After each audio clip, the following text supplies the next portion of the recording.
You have waited long enough. After an hour and 45-minute delayed start, we are just about ready for baseball here at Roberto Hernandez Stadium.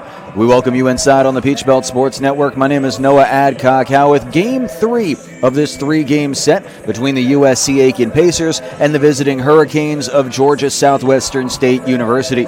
Each side has a win in the first two ball games. Pacers got the walk-off win in 10 innings on the opener, a 3-2 victory in extras. Yesterday, a 5-run eighth inning for the Hurricanes propelled them to a 6-3 victory and even the series up at 1-all. Georgia Southwestern 15-10 on the year. They are 8-3 in conference play. USCA Aiken 17-8 and 7-4 in Peach Belt play so far. For eighth-year head coach Josh McDonald, not broke, no reason to fix it. The exact same starting lineup right down to the position for the men in the navy and gray. Drake Harmon will lead off. He's the only lefty in the order. Kelson Johnson, Devin Murphy, and Evan Wainman go 2, 3, 4. Josh McDonald, the first baseman, no relation to the head coach, will bat fifth and play first. Edwin Melendez is behind the plate. Drew Reeves is at third. Jacob Reeves is at short. And Caleb Gibson back out in center field for a second consecutive game. Likely to be a bit of a bullpen game for the Pacers this afternoon, but for the second consecutive Sunday, the man that gets the ball first for USC Aiken is the lefty Kerry Herndon Brown. Junior out of Germantown, Maryland, making his fifth appearance and third start of the year. Went a scoreless inning last weekend against Columbus State and then handed the ball off to Miles Chavi. Chavi threw yesterday and took the loss in that 9-inning affair. And so it's likely to be a little bit of a longer day for Herndon Brown. That's at least the hope as he gets built up week by week, continuing to stretch out his arm as he returns back to 100% and is at full go as the season gets down the line. Transfer from Miami-Dade Community College. Had a strong year last year in South Florida. A nice pickup for Keith Gorman, and he'll look to keep this Hurricanes offense at bay. Both of these teams have hit the ball very well this season. Neither of them have had much offense to speak of in the two games against each other here at the Burt. 70 degrees, overcast, wind whipping out to left field. It's going to be a hitter's haven if you can get one up into the jet stream today. Left on left to get going. Drake Harmon, the right fielder, will get ready against Kerry Herndon Brown. Stands open from the third base side of the rubber, and the first pitch of the day is a called strike. 2:47 p.m. is when we get going, so officially a 107-minute rain delay. First time we haven't started early this weekend. Breaking ball just below the zone, 1-1, the count on Harmon. Not many lefties to speak of, only two left-handed hitters on the roster for the Hurricanes. We still have not seen Avery Butts, the freshman, yet this year. Harmon takes a good breaking ball right at the knees, 1-2. Slider-heavy diet, two lefties for Kerry Herndon Brown. He will mix the left-handed breaking ball in on right-handers as well, but a lot more fastball dominant against opposite-handers. 1-2 to Harmon. Swing and a miss. He goes fishing on that breaking ball. Herndon Brown triples up on the slide piece and opens his day with a strikeout. Leadoff batter retired. Defense for the Pacers in their powder blue Sunday uniforms, top and bottom with the red, white, and blue cap above. Josh Johnson gets the start in left, Harding and Jennings center and right. Maverick Grigsby, Osmond Melendez on the left side of the dirt. Sal Lamo, Yariel Diaz on the right. And for the first time this weekend, the catcher is Johan Rodriguez. Kelson Johnson in the 2 spot, as he has been every game this series. He'll take ball 1 with the fastball. Herndon Brown, very low strikeout numbers this year, seeing if he can build off that K to Harmon. Called strike with the heater, 1-1. Has over a walk per inning, 4 1/3 innings thrown in 4 games. So it's been very short stints for him. And he's walked 5 in that time period. It's the first year he's been able to focus exclusively on pitching. It was a two-way in each of his last 2 stops. Pulled on the ground to third base. Grigsby to his left makes the play. Over to Diaz, 2 down in the top of the first. Herndon Brown looking to go 1-2-3. Neither of these teams has had to utilize very much of their respective bullpens. Every starter has gone at least 7 innings in the first 2 games of this series.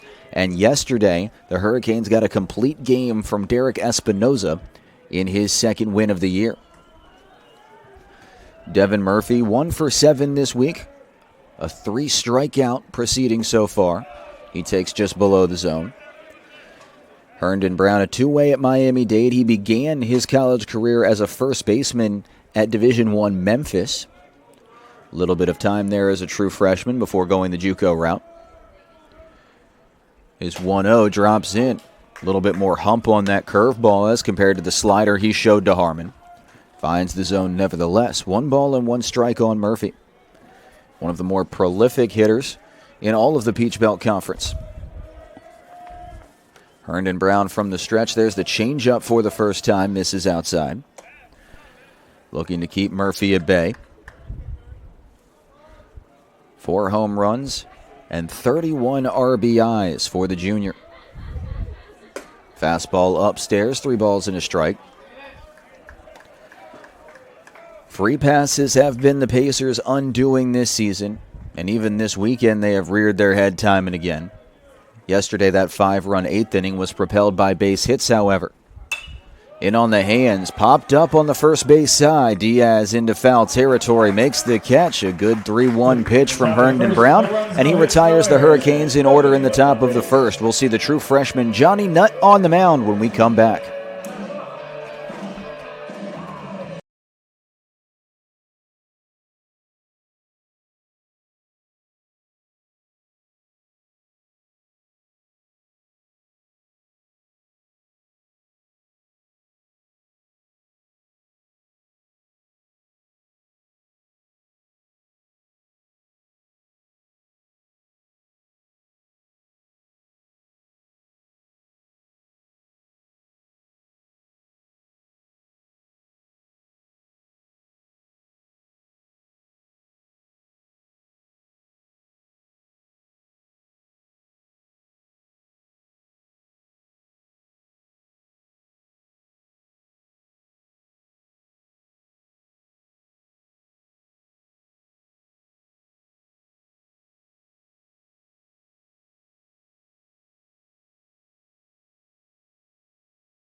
Pacers with a couple changes to their starting lineup, but the first 5 remain the same as they have been. Harding, Jennings, and Diaz at the top. Blake Martin, the only lefty in the order, will bat 4th in DH. Sal Lamo behind him at 2nd. Johan Rodriguez moves from left field to catcher. Maverick Grigsby back in the 7th spot. Josh Johnson will bat 8th and play left field. And Osman Melendez hits 9th. They'll go up against one of the most effective freshman pitchers in the country this season, lefty Johnny Nutt, who gets going with a sinking fastball that has Harding chasing, 0-1. Nutt 4-0, a 2.5 ERA in 36 innings. 4 straight quality starts of 7 innings or more, including a 1-run complete game against Tampa last weekend. Fastball pout back out of play, 0-2. Nutt, a long downhill arm action. Won't blow you away with that mid-80s fastball, but everything moves well and he lives out of the middle of the zone. 0-2 to Harding. Punched back foul, and Evan Harding stays alive. Like Kerry Herndon Brown on the opposite side, strikeouts are not his forte. Nutt has punched out 24 in 36 innings and limited the walks well. Misses in the dirt, 1-2.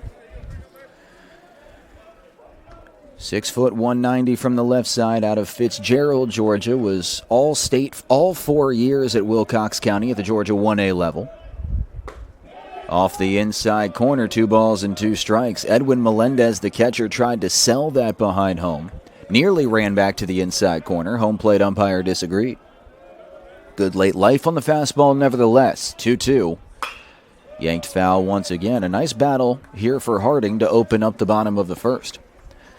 And that was something that head coach Keith Gorman was emphasizing both during and after the loss yesterday, the lack of a 2-strike approach. On the ground to third, past a diving Reeves and into left field. Harding racing around first. He'll put the brakes on there as the throw short hops in for Murphy. A 7-pitch at bat leads to a leadoff base hit for Harding, and the Pacers have their first man on in their first chance. Chance Jennings. Opponents hitting under 200 against Nutt this year. That was just a well-placed ground ball. Reeves was off the line slightly, and Harding, who runs well, is aboard. It's Drew Reeves at third, Jacob Reeves at short, Johnson and McDonald, the other two infielders on the right side, Murphy, Gibson, and Harmon, the outfielders left to right, and Edwin Melendez catching for the third straight game. Chance Jennings bounces it back up the middle, sliding stop by Johnson to second for one, and he gets the lead out via the force. Was shifted up the middle in double play depth, and a nice play by Kelson Johnson going to his right, able to keep the ball on the dirt and retire the lead runner. 1 on, 1 out. Pacers get a slightly faster runner on in Chance Jennings, who leads the team in steals with 12.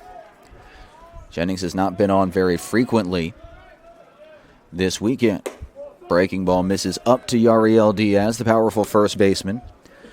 In a week where offense has been hard to come by, Diaz and Martin in the middle of the order have led the charge. They're a combined 9 for 18. Slide step, misses outside. Nutt, beyond his years at controlling the run game, mixing his speeds well, because he has that very long arm action, he can be a bit deliberate to the plate unless he makes the efforts that he has so far. 3 straight misses, he's behind 3-0. Edwin Melendez has a good arm, but he has had difficulties himself with runners stealing. They are 26 of 28 against him. 3-0, Diaz takes outside. It's a 4-pitch walk. And so after USC Aiken did not draw a single free pass against Derek Espinoza yesterday, there's now 2 on, and the walk comes in 3 batters. Only lefty that will see the left-hander Johnny Nutt is Blake Martin. He has seen a fastball-heavy diet in the first couple games of this series, but Nutt likes to go slider-dependent against same-sided hitters. He'll fash the fastball and splitter to righties. First one to Martin. There is the breaking ball on cue, and it misses outside. Sequencing for young pitchers is always interesting to watch. We've talked about it with the Pacers' star freshman Ben Shepard, who got the start yesterday. It's a little bit different in how you attack collegiate hitters versus high school hitters, especially at the 1A level, where both of them came from. Martin takes a called strike. Very infrequently do you have to utilize your changeup or splitter at the high school level. Unless it's a definitively plus pitch, you can often get by on fastball and breaking ball. Also don't see many changeups at all to same-sided hitters. Martin off the end of the bat, lifts it into center field. Gibson drifting back. Jennings will tag from second. He will advance. Diaz thought about going towards second himself. He will not. So Jennings up 90 feet. He's halfway home from second. And there's men at the corners with 2 outs for Sal Lamo. Sal Lamo. We've seen these kind of scenarios very frequently over the last couple of weekends for the Pacers. Getting men on with less than 2 outs, getting men over, and then needing a 2-out hit to come up with the run. Those 2-out knocks have been coming far less frequently than the Pacers coaching staff would like to see. Keith Gorman and Riley Nelson have been preaching approach. Lamo fouls back the fastball, 0-1. Good runner at third, a bit of a slower runner at first in Diaz, but he's a smart base runner over there. Unlikely to be trying to steal very frequently, however. Yari's just 1 of 1. Nutt comes home, drops the breaking ball in the dirt. It was funneled well by Melendez, whose blocking has been impressive this week. Far better than you might have expected just looking at the numbers, where he has 6 pass balls in 22 starts.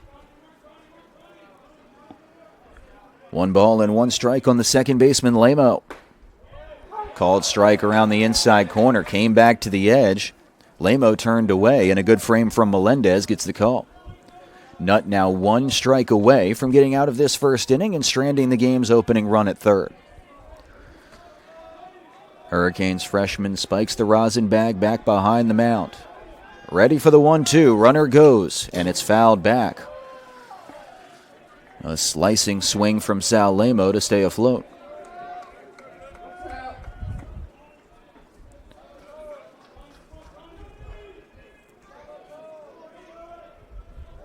Still 1-2. Couple long at bats for Jennings and Lamo. Pacers trying to find the first run. Fastball misses high, 2-2. So after Evan Harding had a 7-pitch AB end in a single to start off the day, Lamo now up to 6 pitches and counting. With 2 on, 2 out, and 2 strikes. Nutt from the belt. Called strike 3, inside corner. Just like strike 2 was, Lamo frozen on the inside fastball. Pacers strand a pair, and we are scoreless after the first.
Herndon Brown back out to work.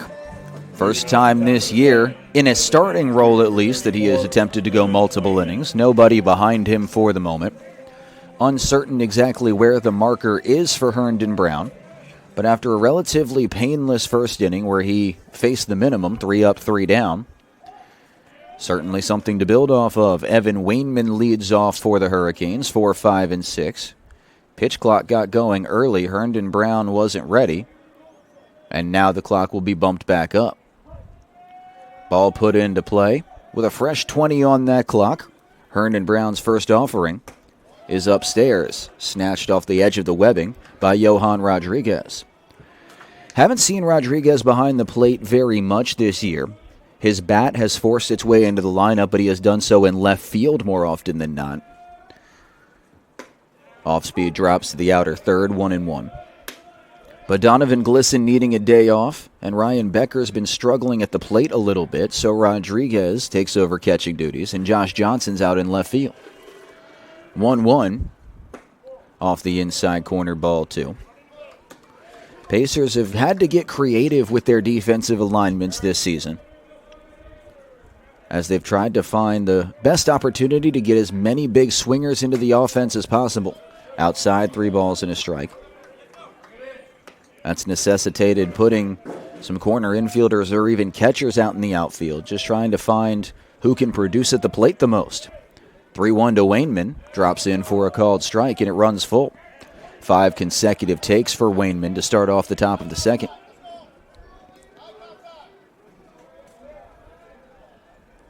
McDonald and Melendez waiting in the wings. Full count on the first batter of the inning. Herndon Brown kicks and deals, and it's nubbed foul off the end of the bat. Lefty out of Maryland, went to IMG Academy down in Bradenton, Florida. Athletics-based prep school. Has a reputation on the gridiron more than anything else, but they've got talent in all kinds of sports. 7th pitch of the at-bat is popped up on the infield. Lamo underneath it, 1 down. Good battle between Wainman and Herndon Brown. Carey gets the victory in that endeavor. 4 up, 4 down for him, and it brings up Josh McDonald. McDonald hitting .308 on the season. Did not get the start in Game 1, but took over first base duties from Helgeson yesterday. And McDonald went 1 for 3 with 2 RBIs, along with a hit by pitch. A welcome return to play for him. Herndon Brown finds the inside corner, 0-1. Both lefties have done a good job of attacking the glove side against opposite-handed hitters. It's how the strikeout came to pass for Johnny Nutt that ended the bottom of the first. Herndon Brown falls over on release. A wry smile in towards his catcher. He appears to be all right as the pitch misses. One of the added after effects of the heavy rain that plagued us through late morning and into early afternoon. That was the reason for the hour 47 delayed start. Herndon Brown, okay, just wounded pride. Bouncer back up the middle. 2 hops for Osman Melendez. Over to first he goes, and Herndon Brown continues his business-like approach. Struck out the first man he faced in Drake Harmon. Since then, 2 ground balls, 2 pop-ups. Nothing has left the infield for GSW. Edwin Melendez will look to change that and become the team's first base runner. He's still looking for his first hit of the series, but he does have 2 RBIs, 1 in each game. RBI ground out Friday, sac fly last night. First pitch swinging on the breaking ball, got in on the hands, and he inside outs it foul down the right field line. While the Pacers have done their best at Keith Gorman's behest to give Glisson at least 1 day off behind the plate, be it Becker or Rodriguez getting back there over the course of a 3-game series, Josh McDonald has not given that luxury to Melendez very often. Slider taken high and outside. The other 2 catchers that have seen time so far this season have a combined 4 starts. That's Carson Shaw and Samuel Hogue. And neither of them have been in very much since the middle part of February. Lined out to right field. Chance Jennings starts back, now comes in, ends up right where he began, and makes the catch. It's a quick 1-2-3 inning, 6 up, 6 down for Kerry Herndon Brown. We head on to the bottom of the second on the Peach Belt Sports Network.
For the Pacers, the catcher, number 14, Johan Rodriguez. Johan Rodriguez leading off the bottom of the second against Johnny Nutt. Nutt, 21 pitches in his first inning, longer than any Canes pitcher has had in a single inning so far, save for the walk-off 10th for the Pacers on Friday night. But he went scorelessly and stranded 2 men. First pitch breaking ball ends up at the backstop, kicks off the padding covering the brick that rings dugout to dugout.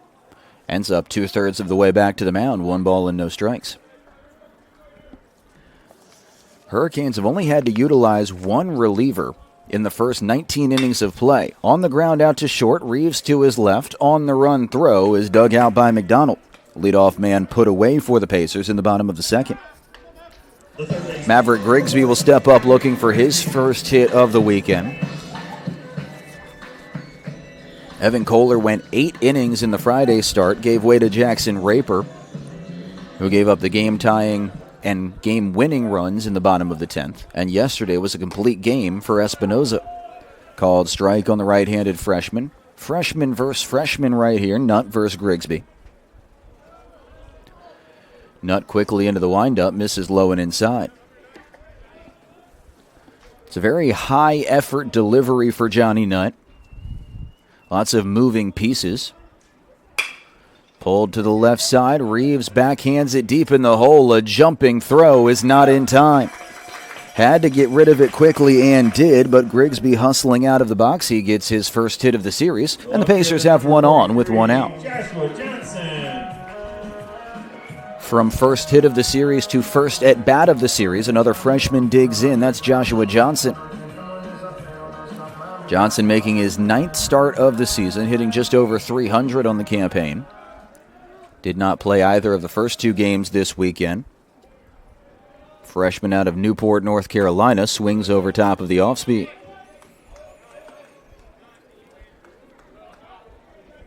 Johnson, good power from the right side, hit his first collegiate homer 8 days ago against Columbus State. Holds the hands low and away from the body, squares around a bunt, and it rolls foul down the third base line. Reeves was playing about a step behind the bag at third. He can stay deep now with 2 strikes. Johnson has good lateral quickness. Gets out of the box rather rapidly as well, so he's not a bad candidate to bunt, but he could not keep it fair. Nutt ahead 0-2. Misses outside. Started and stayed that direction. Couldn't run it back in, nor could he induce a chase.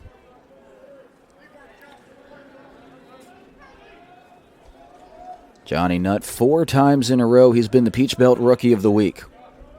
1-2. Speared foul as Johnson stays alive.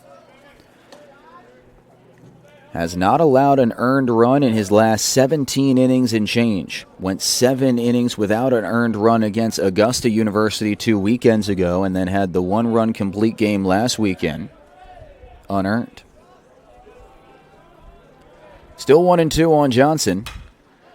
And he has to reach out off the corner to stay alive. Breaking ball was trying to enter in through the back door. Too close for comfort, and a good job by Johnson to stay afloat.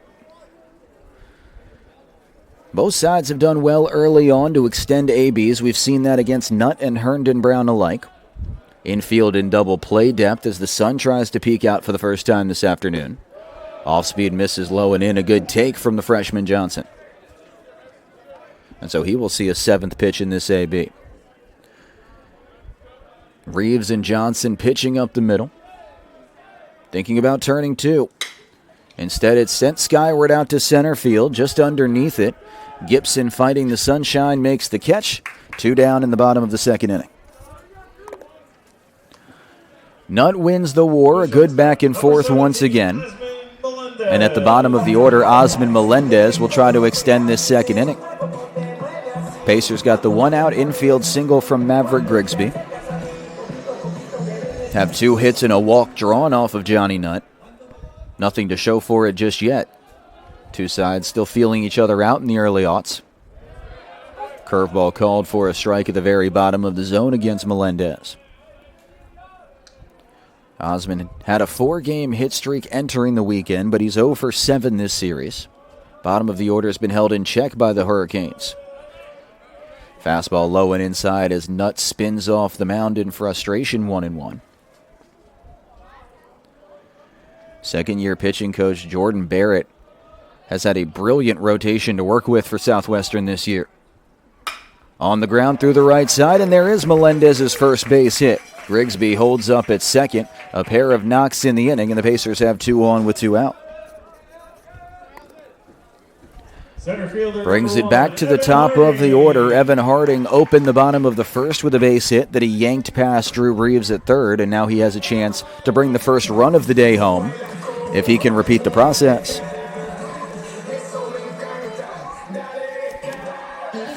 Reeves will adjust by playing slightly closer to the line with 2 on and 2 out. Johnson will hold the runner on at second. Now bounces off.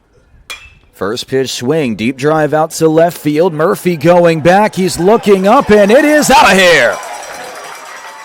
First home run of the weekend for either side. Evan Harding drops the barrel on it, and the Pacers lead 3-0.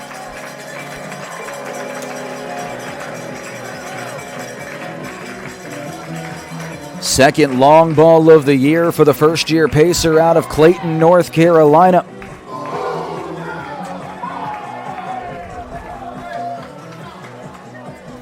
Nutt hangs a breaking ball. It's just his second career home run allowed, and a pair of two-out hits lead to a 3-run shot. There's the big two-out swing that Keith Gorman has been so adamantly searching for, and it comes from a guy that has a long history with him. 2 years at Barton, comes over to USC Aiken. And at the top of the order, a welcome presence. Chance Jennings takes a called strike. It's already the Pacers' biggest inning of the weekend. And a 3-run frame not done yet. Jennings hits it hard and straight through the wickets of Reeves into left field. Hard hit, but that will be an E5. It's Reeves' conference-leading 14th of the season. And Jennings, who continues to find a way on base without a hit, is 0 for 2, but on for the second time. That was well struck, but it stayed down on Drew Reeves and went right through the 5-hole. 3 straight men have reached. Yariel Diaz looks to take advantage. He swings over top of the curveball, stays close enough to Melendez that there's no advancement by Jennings. We told you right at the top of the broadcast that the wind was whipping out to left field. It was going to be a good day to hit from the right side. 0-1, perfect backdoor breaking ball, drops into the outer third. That's as good an individual pitch as we've seen from Johnny Nutt so far. Looking to stop the damage. Jennings ekes off of first. He's on the move. Down in strikes goes Diaz. Going to have to make the throw, and Melendez airmails it. He launched it down the right field line. Jennings is going to come home. He will score, and another unforced error by the Hurricanes brings home an unearned run. It's a strikeout, a drop third strike, and an E2. Diaz up to second base, and the Pacers have a 4-0 lead as Josh McDonald comes out to speak with the home plate umpire. The conversation appears to be stemming from where the bat ended up and whether or not Diaz letting go of the lumber had any direct impact on Melendez's high throw. It's the second error of the inning. It's Melendez's third error of the year. And back-to-back two-out errors from Reeves and Melendez have added to this lead.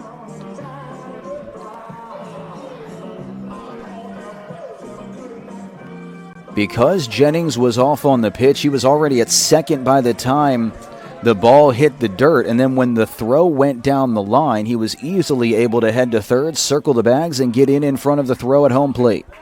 Blake Martin will be the 8th batter of the inning. He's 0 for 1.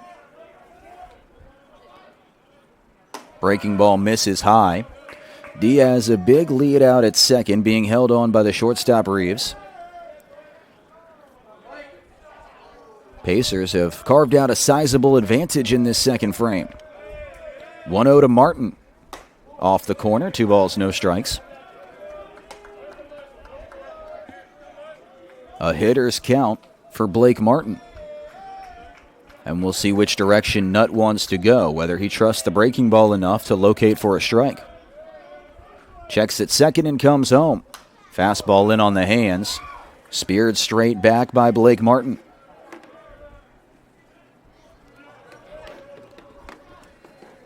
Four consecutive two-out base runners for the Pacers. It's a 4-0 game, highlighted by the 3-run homer from Harding.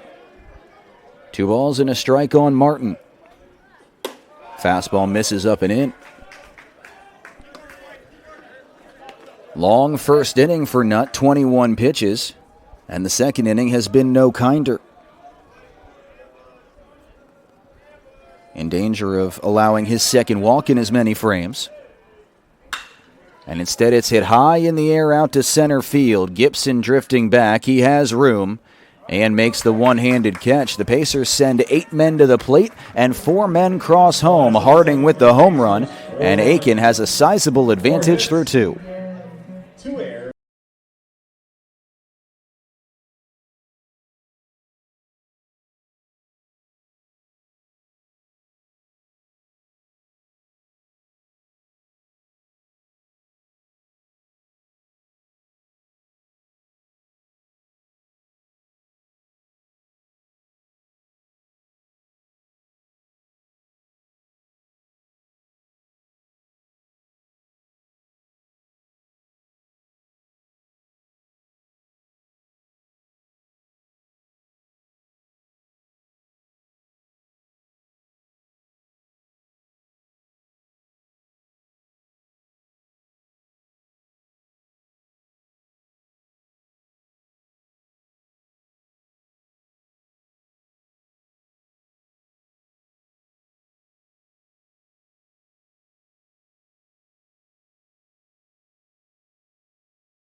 Just 25 pitches for Kerry Herndon Brown in 2 perfect innings, 6 up, 6 down, and nothing hit especially hard. Melendez a backside line drive that ended the second, and now Herndon Brown has a nice little lead to work with as the Pacers have taken a 4-0 lead.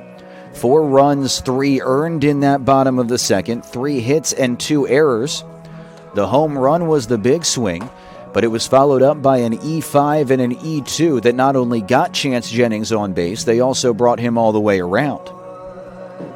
Those are the kind of innings that will haunt you, both on the mound and as a defense. Herndon Brown looking for that always important 0 after a big inning to keep the momentum squarely on the side of the powder blue.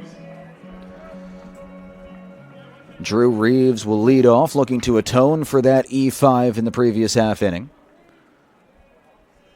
And Herndon Brown has been fun to watch in his clinical approach so far. Just gone about his business. He's fallen behind a hitter or 2. Small sample size, but this is easily the best he's looked this year. First pitch fastball brilliantly located at the knees, 0-1. Reeves, and Gibson due up in this top of the third. They are a combined 2 for 19 this weekend. Fouled back, 0-2. Both of the Reeves have played both games. Gibson was not in the lineup game 1. He jumped in the stead of Noah Jones yesterday. 0-2. Line foul in on the hands. Southwestern with the 6-3 win yesterday. They brought back the exact same starting 9 in both order and position from game 2. Now find themselves in an early hole. Herndon Brown lifts and deals and misses outside. No action in either bullpen. Herndon Brown has been a short leash so far.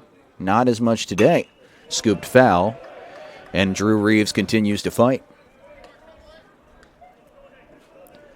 Junior out of Pensacola. Came over from his hometown junior college. He was at Pensacola State for a couple years. 6th pitch of the at-bat. Outside. Back-to-back innings where the first AB of the frame has gone 7 pitches or more for Georgia Southwestern. Wainman went 7 before popping up. Good changeup. Speared away. Reeves not willing to go down just yet. He has not struck out all that often this year. Does have 2 Ks and 7 ABs this weekend. 0 for 7 with a hit by pitch. Looking for that first hit. Outside, he runs the count full. Trying to get that leadoff man on. And start the attempted answer for Georgia Southwestern. Herndon Brown gets the sign he likes. The payoff pitch. Downstairs, ball 4. It's a leadoff walk for Drew Reeves on a good at-bat. He wins the lengthy battle and puts himself aboard for Jacob Reeves. Fifth-year senior out of North Carolina. Fourth collegiate program for Reeves, who has bounced around. This is his third different Division II institution. Herndon Brown with a man aboard for the first time, misses off the interior. Jacob Reeves began his career at Emmanuel University down in Georgia. Spent 2 years there, jumped over to Coastal Alabama Community College for a season, and he was at Flagler last year, fellow Peach Belt foe. 1-0. Pulled foul wide of third. A little bit out in front. Reeves hooks it towards the third base coaching box in Josh McDonald. Both these teams with only 3-man coaching staffs, and so, as is often the case when that is the situation, head coach is at third, hitting coach coaches first. That's Trey Chapman for the Hurricanes. 1-1. Yanked to third on a line, snagged by Grigsby. Great reactions at the hot corner take away extra bases from Jacob Reeves. Reeves hits it on the screws, but in the wrong spot. Drew Reeves had to freeze over at first and was able to scamper back without a throw.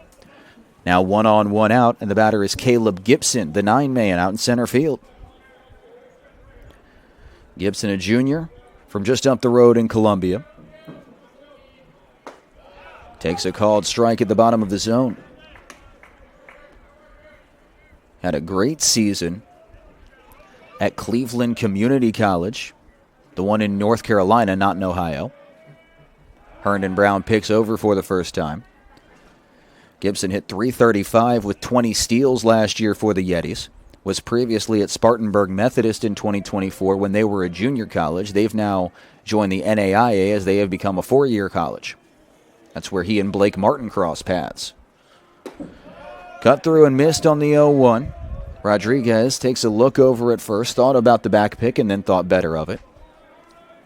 Johan hasn't spent much time behind the plate this year. Runners are 3 of 3 against him.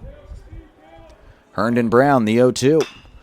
Skyward out into shallow right. Lamo out. He calls off Jennings and makes the one-handed catch up around the chin. Back-to-back batters retired after the leadoff walk. And to the top of the order we go once again for Drake Harmon. Harmon's the only strikeout victim against Herndon Brown. He went fishing on the breaking ball to start off the game. Since then, mostly soft contact against Herndon Brown. The one notable exception was that line out from Jacob Reeves 2 batters ago. Drew Reeves remains at first. Herndon Brown looks that way and comes home. It's lined into right center field, and there's the Hurricanes' first hit. Reeves will look to go to third. It's bobbled out in center field by Harding. He didn't have much of a play over at third base anyway. It's a 2-out knock for Drake Harmon. There's men at the corners, and the Hurricanes are 90 feet away from their first run.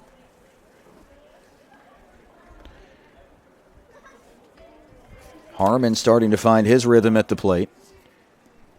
He's hit the ball hard a handful of times over the last couple of games. And head coach Keith Gorman will hustle out to the pitcher's mound for a quick conversation with Kerry Herndon Brown. Right-hander just now beginning to loosen for the Pacers in the bullpen. Down the left field line. Can't quite get a gander on who it is. Pacers have utilized 3 relievers so far this series. They used C.J. Lincoln for 3 1/3 in the win on Friday night. Then used Miles Chabi and Brady Dunlop for 1 inning apiece yesterday. So a lot of well-rested arms, especially given that during the midweek game, the loss to Lenore-Rhine on Wednesday, Pacers used 5 different arms, all for 2 innings or fewer. So everybody's ready to bounce back on this Sunday if needed. Hurricanes have only used 1 relief arm total. That was Raper on Friday night. And given his low pitch total, you could probably bring him back into the fray if you truly needed to. Hurricanes did not play a midweek this week. They went straight from the Sunday game against Tampa into the Friday affair against the Pacers. But they do have 2 midweeks this series in 2 days against a top 15 opponent in West Florida. Batter is Kelson Johnson, 2 on, 2 out in the top of the third. First pitch in the dirt, blocked for ball 1. Pacers 4 runs on 4 hits, no errors thus far. Georgia Southwestern, no runs, 1 hit, and 2 errors, but trying to add to that first column as they have Drew Reeves at third and Drake Harmon at first, both of whom run well. Herndon Brown, a deep breath. He picks over to first. Was read immediately by Harmon, and he's back in standing up. Harmon's 5 of 5 stealing this year. Has not attempted a steal yet in this weekend affair. This the rubber match, game 3 out of 3. 1-0. Misses just high. Pacers took 2 out of 3 here at home from the Hurricanes last season. They were swept in the season series back in 2024, lost all 3 games on the road, and then fell in the conference tournament as well. 2-0. Backdoor slider called for a strike. Johnson wisely lays off. He has the best counting stats of the weekend for the Hurricanes, 3 of 8 with an RBI, a walk, and a hit by pitch. On 5 times in 10 tries. Ahead 2-1. Chase is in the dirt. Funneled by Rodriguez right in front of home. Rodriguez points in frustration at Johnson. They got tangled up a little bit. Johnson taps his chest apologetically. Not really a place for him to go. Did lean slightly out of the batter's box, but also he has a right to the box. Everybody just trying to do what they're supposed to do out there. 2 balls, 2 strikes, 2 outs, and 2 on. Herndon Brown delivers and misses high and outside. That runs the count full, and so Harmon will be in motion. A big pitch coming here from Kerry Herndon Brown, the junior. The 3-2. Swing and a miss. He handcuffs Johnson on the inside corner. Herndon Brown bends but does not break. Strands a pair and keeps the Hurricanes scoreless after 2.5. The Pacers leading by 4 on the Peach Belt Sports Network.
USC Aiken leading 4-0 as we head to the bottom of the third.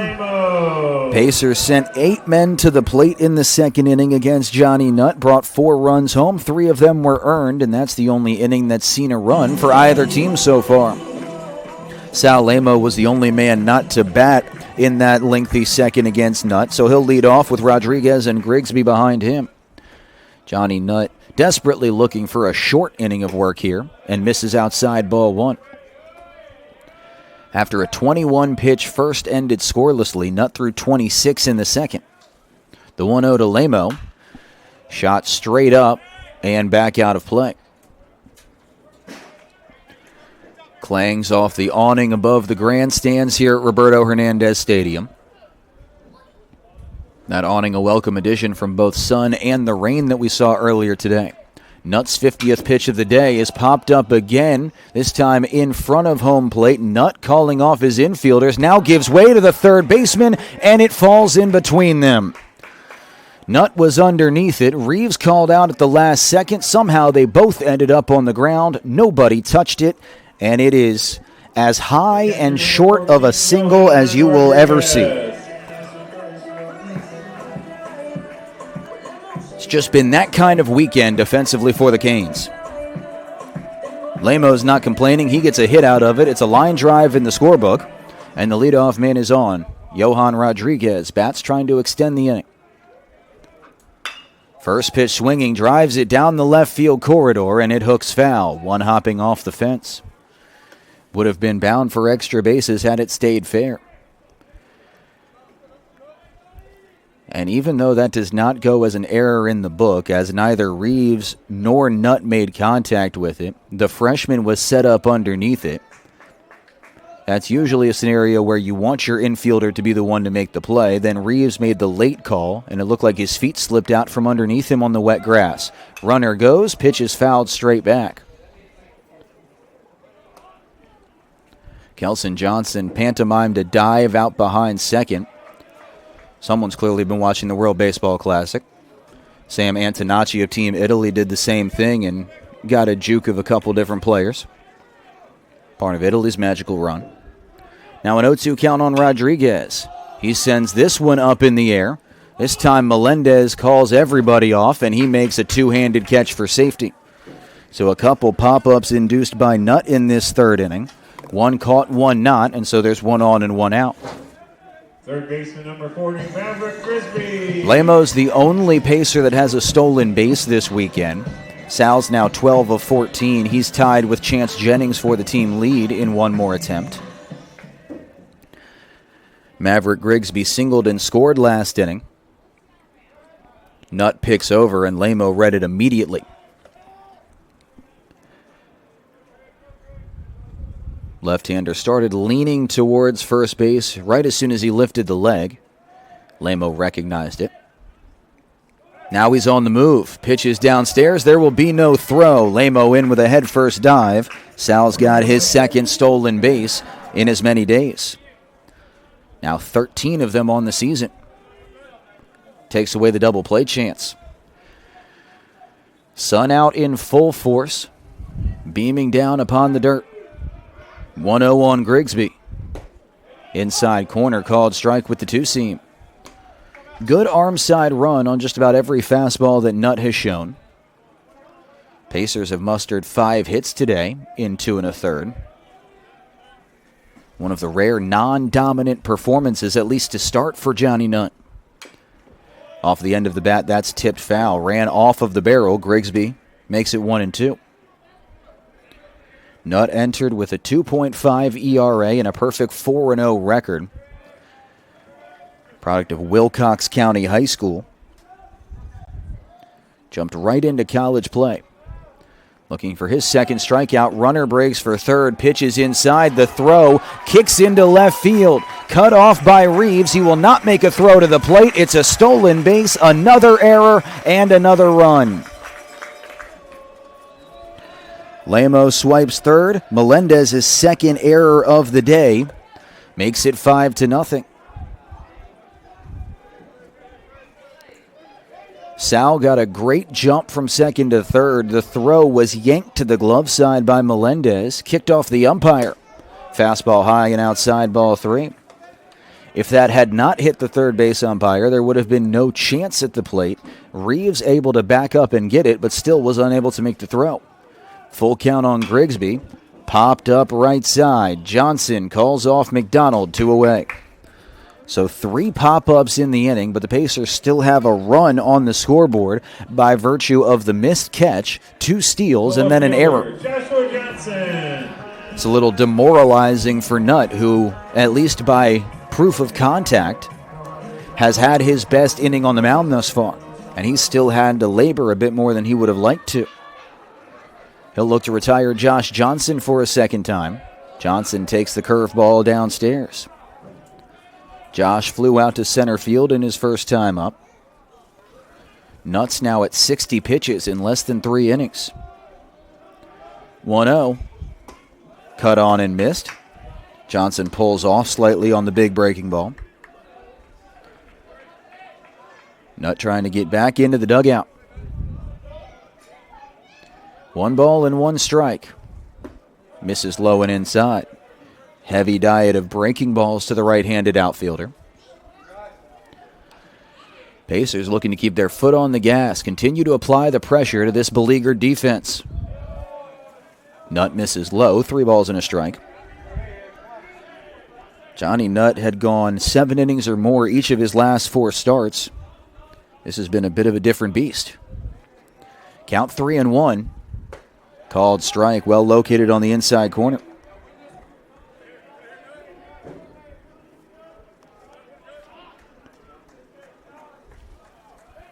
Full count, Nutt against Johnson. Looking to end the third.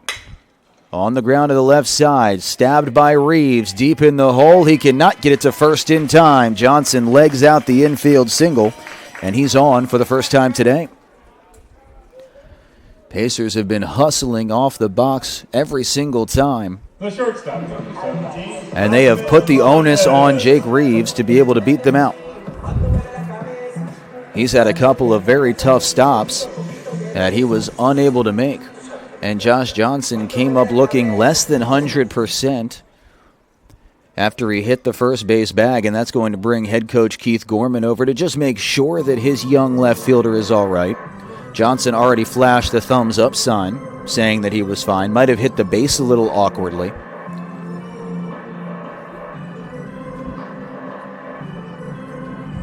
Keith Gorman just wants to confirm that he has no lingering pain. Josh will stick in the game, and that will bring Osmond Melendez up, singled and scored at last inning.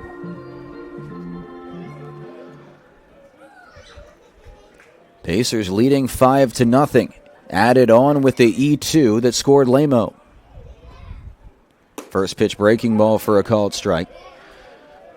The single does confirm that that will now be an earned run because the stolen base was already granted before the error. Lamo would have been at third without the E2 and thus would have scored on the single. Nutt picks over unsuccessfully.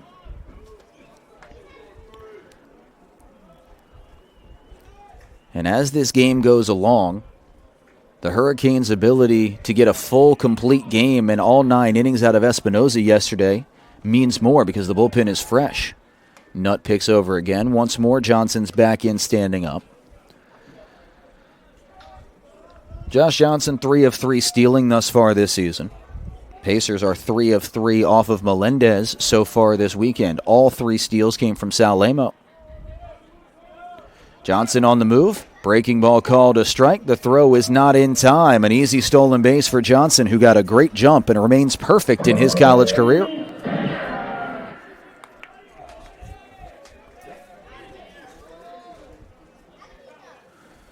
No balls and 2 strikes on Melendez, but now a man in scoring position. If Melendez can find his way aboard, he'll have a chance to score Johnson. Nutt to stop the bleeding. Bounces it in. Blocked by Melendez. It ricocheted down the first base line a bit, but Johnson did not get a great read and wisely stuck it out rather than trying to restart after he cut off his momentum. Melendez went the opposite way with a base hit last time. The 1-2. Bounced out to shortstop. Another chance for Reeves. Low throw is dug out by McDonald. Nice play by the first baseman. But the Pacers get 2 hits and bring another run across. Lamo puts pressure on the bases, and the Pacers lead by 5 after 3.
3 scoreless innings for Kerry Herndon Brown, and so he is back to work in the top of the 4th. Pacers did have some action in their bullpen in the previous inning, and they do still as a righty continues to loosen behind Herndon Brown. But Kerry, with just 1 hit allowed a walk and a single in the previous inning and stranded them both aboard, will now look to extend. This has been the longest outing of his Aiken career. He had gone just 4 1/3 innings in his first 4 outings combined. Much different presence today. He'll go through the middle of the order. Devin Murphy leading off the 4th. Takes a called strike. It's Murphy, Wainman, and McDonald 3-4-5. Pacers leading the Hurricanes 5-0 in the rubber match. Change up low and outside, 1 ball, 1 strike. Pacers with the loss yesterday dropped from a tie for second all the way down to 6th in the Peach Belt Conference standings, as a top-heavy class continues to stay that way. Changeup fouled off 1-2. Southwestern tied for second with Columbus State at 8-3. North Georgia came back from being down 6-1. Ended up winning 15-6. Had a 9-run 9th inning. Slider outside 2-2. Nighthawks are comfortably a top 20 team in the nation. They're the only currently ranked team in the Peach Belt, although both Southwestern, Lander, and Aiken all receiving votes. Skied out to right center field, Harding drifting over, able to make a routine play. There's 1 down in the top of the 4th. And now Evan Wainman will step up. Hurricanes looked like they were knocking on the door in the previous inning, got a leadoff walk and then a 2-out single to at least put a little pressure on Herndon Brown, but he did not buckle, struck out Kelson Johnson.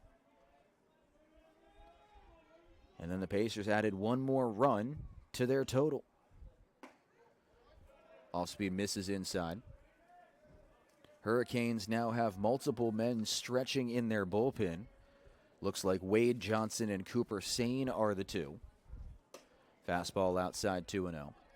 Johnson was a Saturday starter for most of the first month of the season and has now transitioned into a relief role. Rem Maxwell is stretching as well. 2-0.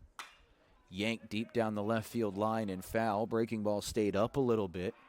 Wainman absolutely launched it, but he was so far out in front, it quickly flew over the bullpen. 3 innings so far for Johnny Nutt. We'll see how much longer he is for this game. Herndon Brown misses down. 3 balls and a strike on Wainman, who had a 7-pitch at bat and in a pop out to second back in inning number 2. Herndon Brown from the stretch, called strike, inner third. Well located in towards the hands. And now runs the count full on Wainman. Herndon Brown only 2 Ks in 3 1/3. Looking for number 3 here. And instead he bounces in the changeup for ball 4. Second walk issued in as many innings by Kerry. There's 1 on and 1 out for Josh McDonald. The first baseman, number 49. The first baseman, not the manager. You've got Reeves and Reeves, 2 different spellings on the left side of the diamond for the Hurricanes. And then you've got Josh McDonald and Josh McDonald, one a manager, one a player. McDonald 0 for 1. Takes a fastball, called a strike at the waist. Reliever appears ready for the Pacers in the bullpen. Herndon Brown, though, no signs of slowing down. Long look at first. Now the 0-1. Slider just off the outside corner. Tried to run it back in. Wainman only 2 steals this year. Does have a notably larger lead now, though.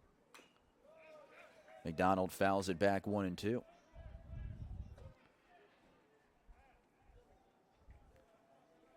After a rain delay of 107 minutes to start off the game, Pacers wasted no time in getting the bats going. Now have a 5-0 lead. 1-2 on Josh McDonald. Misses high and outside. Herndon Brown lifted the legs, still looking over at Wainman at first. Picked up his target a bit late and missed high and outside. Count even 2-2. Infield double play depth, pinched up the middle. Herndon Brown stands open and delivers. Just off the outside corner. Rodriguez was set up inner third. He had to go out and then try to bring the ball back in and could not quite present it as the corner. So it's another full count issued by Herndon Brown. McDonald looking to win the fight. And he fouls it off. We will do it again. Continuing to run up the pitch count a little bit against Kerry Herndon Brown. Now approaching 60 through 3 1/3. Seventh one of this at bat is bounced to the right side. Over to his left. Lamo out in shallow right field. Goes over to first, and Diaz holds the bag. Wainman moves up into scoring position, but McDonald is retired. There's 2 out in the inning. The catcher, number 25, Edwin Melendez. Carey looking for 4 scoreless innings if he can retire Edwin Melendez, who lined out sharply to right field in his only at-bat. Melendez is hitless in 3 games. Stands with a bend at the knees and takes a called ball just above the letters on the navy and gold jersey. Rodriguez tried to yank that back into the zone, could not fool the home plate umpire. Wainman off of second. Slider a little out this time. A couple close misses with the breaking ball for Herndon Brown. He falls behind 2-0. Melendez showing off the patience. Now has a hitter's count to show for it. Skies it out to left field. Looked like he just missed it. Carrying on the breeze. Johnson is there, and Kerry Herndon Brown has glided his way through 4 scoreless innings. Scattered a walk and a hit in total. And we move on to the bottom half. Nutt back out to work. Pacers leading by 5.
Back into Roberto Hernandez Stadium in the bottom of the 4th inning. You're watching on the Peach Belt Sports Network. I'm Noah Adcock-Howitt. Little bit of extracurricular excitement in between innings. Head coach Josh McDonald of the Georgia Southwestern Hurricanes giving an earful primarily to the home plate umpire. A little bit of secondary conversation over towards the third base umpire.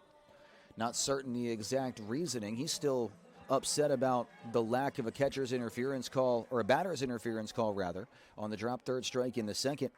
Evan Harding leading off. First pitch swing, and he lofts it out into left field. It drops for a base hit. Pacers picking right back up where they left off. A 5-0 lead, and the leadoff man is on. That's going to get a righty warming in the bullpen for Georgia Southwestern. Number 2, Chase Jennings. Josh McDonald was allowed to say his piece and then some. He did get an official warning from the umpires yesterday. That does not carry over to today. But it's worth noting that he has voiced his displeasure with his 3-man crew in all 3 games. Chance Jennings 0 for 2, but on base twice. A fielder's choice and an E5.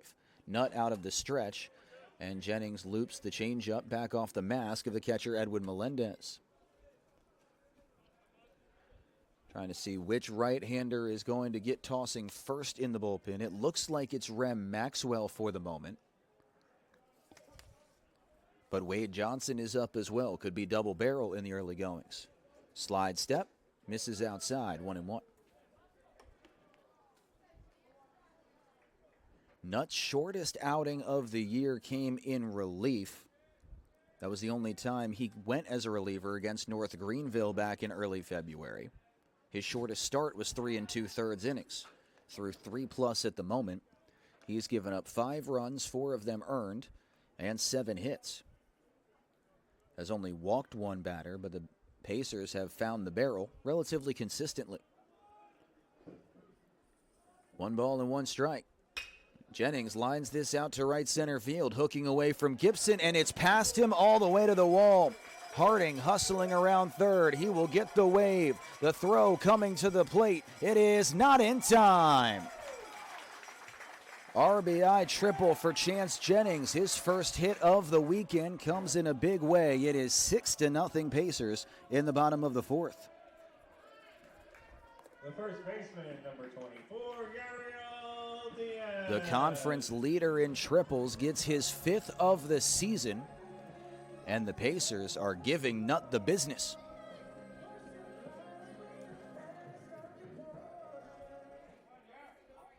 Six runs, 5 earned on 8 hits.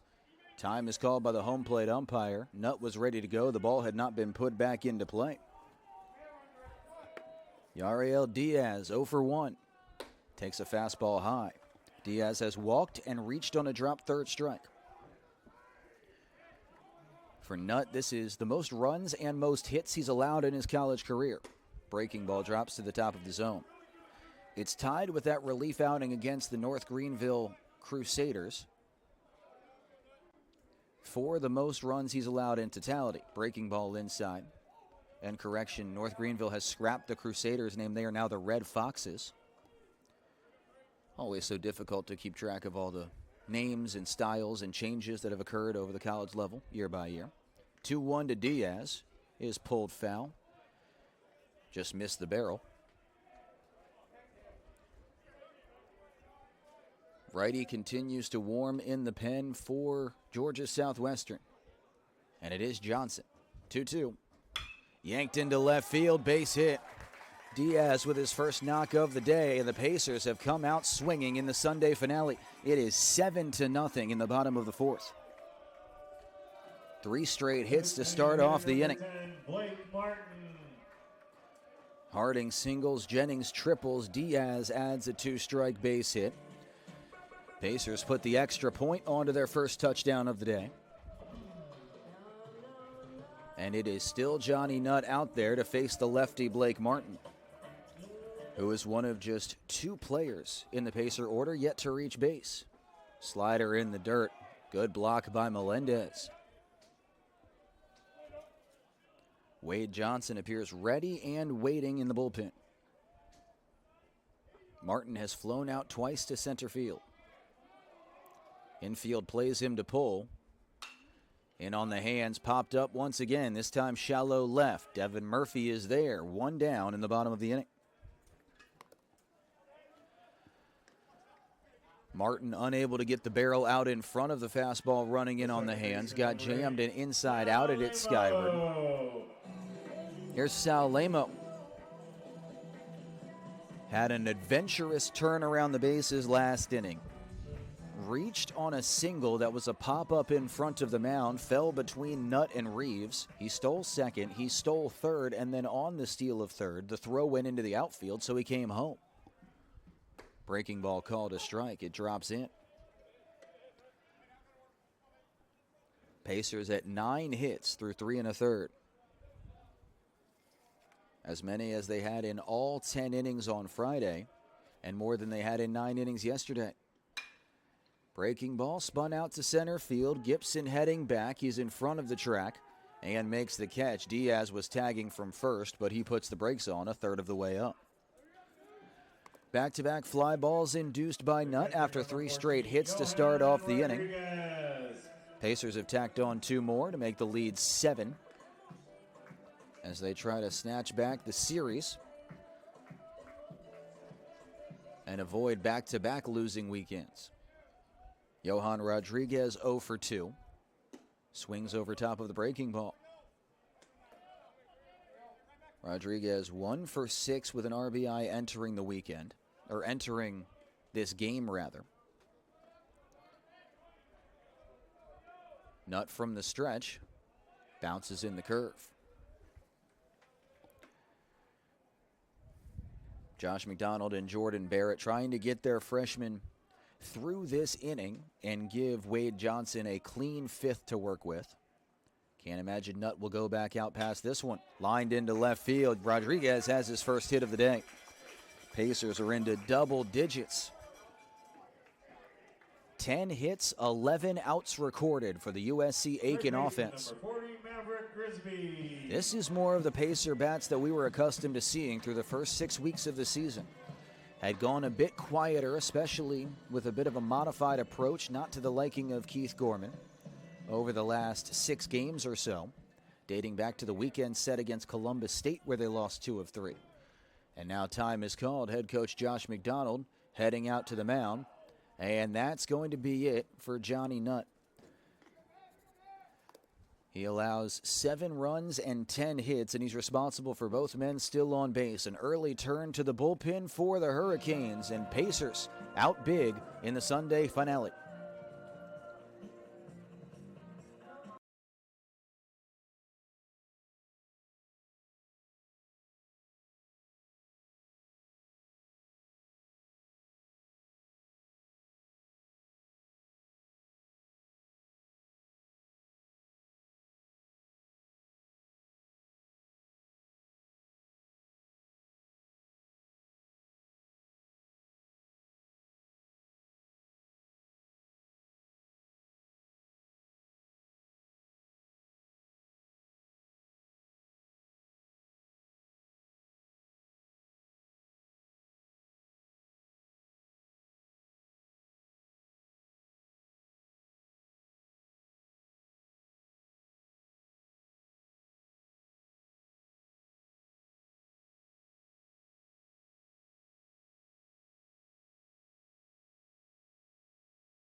The new arm is Wade Johnson, Jr. out of Clearwater, Virginia, making his 8th appearance and 3rd out of the bullpen. He did not throw against Tampa, so well rested, and it has been quite the up and down season for the third-year man out of Eastlake High School. Overall this year, 2-1, an ERA of 9.12. Strikeouts just under 1 per inning, but he had 2 blow-up outings, gave up 12 earned runs in 2 1/3 at North Greenville, gave up 8 earned runs in less than 3 innings at Auburn Montgomery. He also has 2 quality starts on the year, so when he's good, he can go for a long period of time. When he's been hit hard, and it has been immediate. Transfer from Polk State Junior College, where so many of these pitchers have come from for the Hurricanes. Not coincidentally, Jordan Barrett, formerly the pitching coach at Polk State. Johnson will look to put a stopper on this 4th inning and see if his offense can start to cut into this 7-run deficit. Pacers leading 7-0 in the bottom of the 4th inning, 2 on, 2 out, and Maverick Grigsby is the batter. Time is called. They hadn't turned off the music. Now we finally can get going. Johnson was about ready to throw, and the song was still playing. Grigsby a single and a pop-up. He's 1 for 2. Right-hander Johnson out of the stretch, misses low and outside, knocked down with the backhand by Edwin Melendez. Yariel Diaz out at second, Johan Rodriguez at first, both of whom have singled in this inning. Diaz an RBI base hit. Rodriguez had a 2-out single that chased Johnny Nutt from the game. His line not yet closed. 1-0, In on the hands. Grigsby waves through it. 1 ball, 1 strike. Neither runner especially fleet of foot on the bags for the Pacers. Outfield playing deep across the way. Now Gibson comes in from center. Slider called a strike right around the outside corner. Grigsby now has to protect against the veteran righty. Listed 5'10", 200 from the right side. 1-2. Chopped foul towards the on-deck circle. Josh Johnson waiting in the wings if it gets that far. Grigsby, the 7th batter of this inning. Pacers put up 4 in the second, 1 in the third, and now 2 so far in the fourth. 2 men on as well. Another 1-2. Bounced out to shortstop. Reeves backhands, throws across his body in time to end the fourth inning. Aiken adds 2 more to their hefty lead, and we will see if it is Herndon Brown or a reliever as we go to the top of the 5th. 4 hits.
Four scoreless innings, and Kerry Herndon Brown's afternoon comes to a close. He will finish 3 outs shy of qualifying for the win, but still his best performance in a Pacer uniform.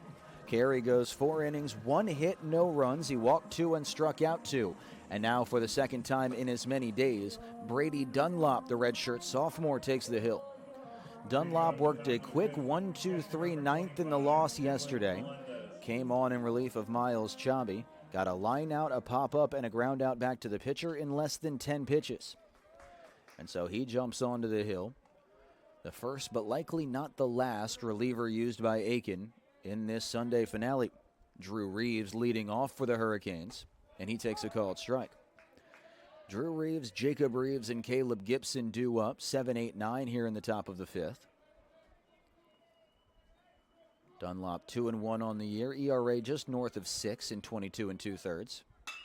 Lined into right center field, and he is rudely greeted by Drew Reeves, who splits the gap, and he'll stop at first with a strong single. Reeves with his first hit of the afternoon and first hit of the series. He's now on for the second time. Walk and a single for him. Both times he has led off an inning. Shortstop number 4. And now Jacob Reeves will try to keep passing the baton. And that is the goal at the moment. The Hurricanes understanding there is no one swing that can produce all 7 runs to get back into a tie with the Pacers. But also understanding that there's plenty of games still to be played here in the top of the 5th. Dunlop from the stretch, out into right field. That's down for a base hit. Back-to-back singles from Drew and Jacob Reeves, and there's 2 on with nobody out. A rude greeting for Dunlop in his 10th appearance of the year. The center fielder, Caleb Gibson. And 2 batters in, the Pacers already have another arm starting to get going in the bullpen.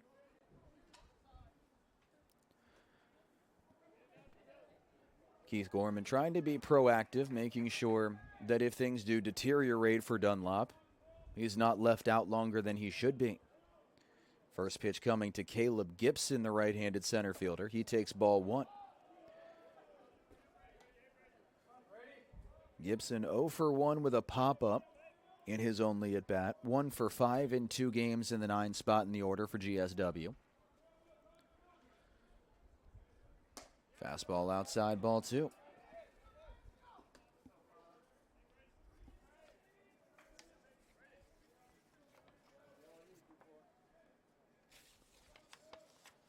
Grigsby playing even with the bag at third. Diaz playing behind the runner at first. Grigsby just in case Gibson wants to bunt. 2-0 from Dunlop. Called strike. Found the outer edge. Dunlop a couple seasons at Barton College. Went 5-1 with a save in 19 games last year after redshirting his first season on campus. Fastball down the right field line, hooking away from Diaz, and he runs out of room. Ends up a few yards into the out-of-play territory, grassy area down the right field line towards the bullpen of the Hurricanes. Evens the count at 2-2. Diaz returns back to his position as Dunlop looks for his first out of this inning. Checks out on Reeves at second. Now comes home. Sliced out to shortstop. Knocked down by Melendez to second for 1. Over to first, not in time. Both Reeves and Reeves had to hold just in case that ball was not caught, or whether or not it would be was the question. Melendez knocks it down on the short hop, ends up getting the runner at second, so Drew Reeves takes third. Gibson reaches on the fielder's choice, and Jacob Reeves is out at second for out number 1. Men at the corners, 1 out. Hurricanes still looking for their first run of the day, trailing 7-0 in the top of the 5th. They're back at the top of their order as GSW sends Drake Harmon to the plate for a third time. Harmon 1 for 2, strikeout and a single. He's 3 for 12 this weekend with a walk and an RBI. Takes a fastball down the center for a called strike.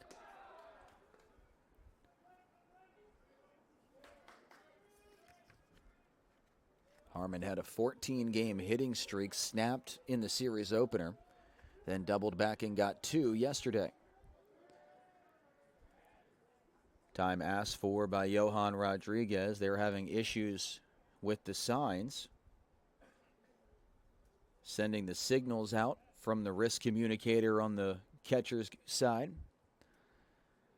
Third game in a row, the Pacers have had technology problems when it comes to the way that they're getting the signs from pitcher to catcher and back again.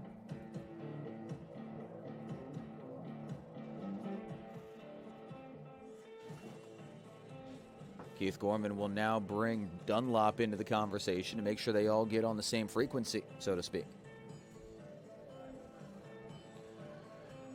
Crisis averted, no balls and a strike. Reeves at third, Gibson at first for the Hurricanes. Harmon looking to bring home the Hurricanes' first run of the afternoon. Outside, 1 ball, 1 strike.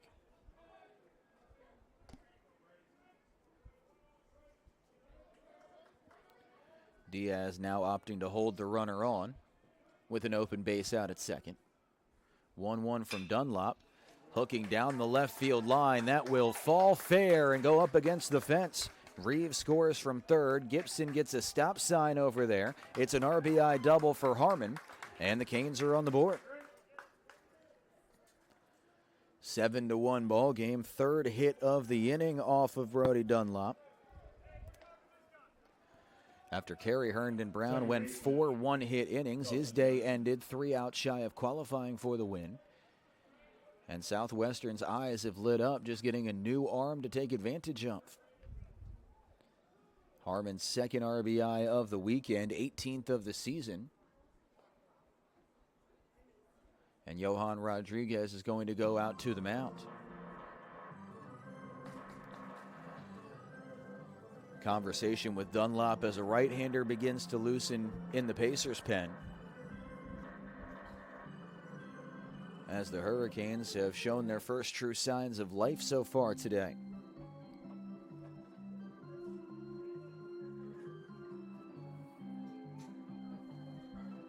And now Keith Gorman will join them. Johan Rodriguez was just about ready to walk away and end the meeting. And now Keith Gorman's going to make a change. So he takes the ball from Dunlop, who faces 4 hitters. All of them reach. 1 out, 1 in, and a couple men on base. Next arm coming down the line. Pacers looking to hold the Tide with a 7-1 lead.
Will Eichler is the next man on the mound for the Pacers. 6-foot freshman out of Wake Forest, North Carolina. 6 appearances, 6 scoreless outings for the righty. He has allowed a handful of inherited runners to score. A lot of situations a lot like this, where he's come in mid-inning with a couple men on base and been asked to limit the damage, which is what he'll try to do here against Kelson Johnson and the Hurricanes of Georgia Southwestern. Pacers leading 7-1 with 1 out in the top of the 5th, but the Canes have 2 men on with less than 2 outs and 1 run already home this inning. The run that scored and both men on base, the responsibility of Brady Dunlop, who threw in back-to-back games for the first time this season.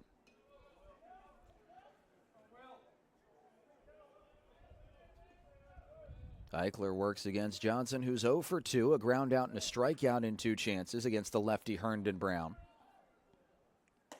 First pitch from Eichler called a strike on the outside corner. Corners in for the Pacers in the powder blue. Middle back as the Hurricanes have 2 men in scoring position and only 1 out. Eichler out of the stretch. Drops the breaking ball in a little bit above the letters, 1-1. Eichler 4 walks and 4 strikeouts in 6 1/3. A lot of contact initiated by the righty. The 1-1 finds the outside corner. Johnson got the bat off of his shoulders late, never got it through the zone, and he falls himself behind 1-2. Base hit should score 2, especially with the outfield playing deep for USC Aiken. Eichler coming home. Fouled away. Off the end of the bat, he spoils the slider. Wind now whipping out to left center field once again. Gusts and breezes have pushed up north of 20 miles an hour as the afternoon has gone along. Pacers already have utilized the jet stream to their advantage. Evan Harding, who probably would have had a home run anyway, eliminated any doubt when he sent a 3-run shot soaring over the left field wall. Another 1-2, misses high. So far, that Harding homer is the only long ball for either of these two teams this weekend. That's a big departure from the norm for Southwestern, who had 22 homers in 23 games entering the weekend. Count 2-2 on Kelson Johnson. Tip nearly out of the mid of Rodriguez. An emergency hack for Johnson, and he keeps the fight going.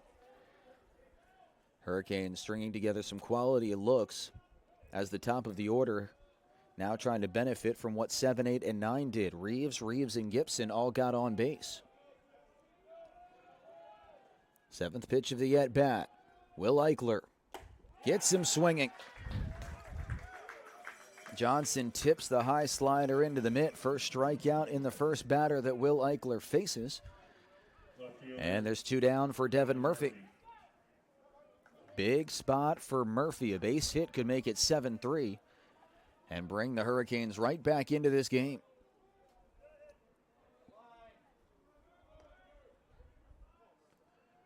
Right on right once again.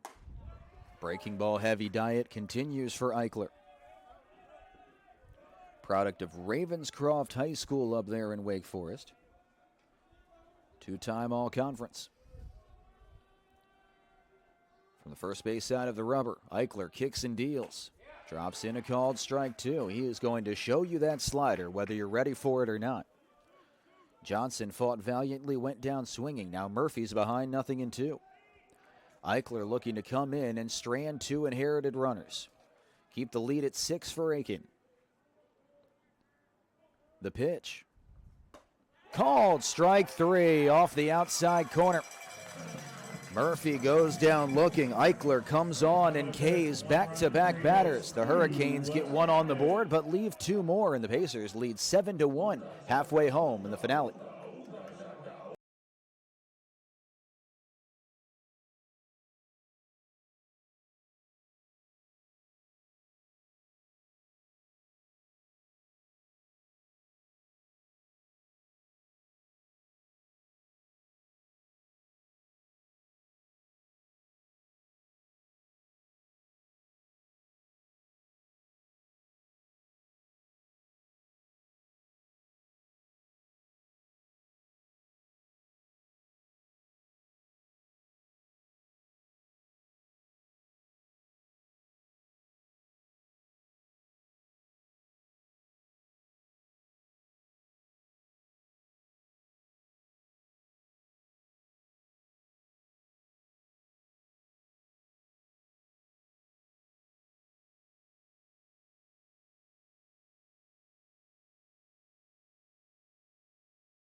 Into the back half of the third and final regular season meeting between the Georgia Southwestern Hurricanes and USC Aiken Pacers.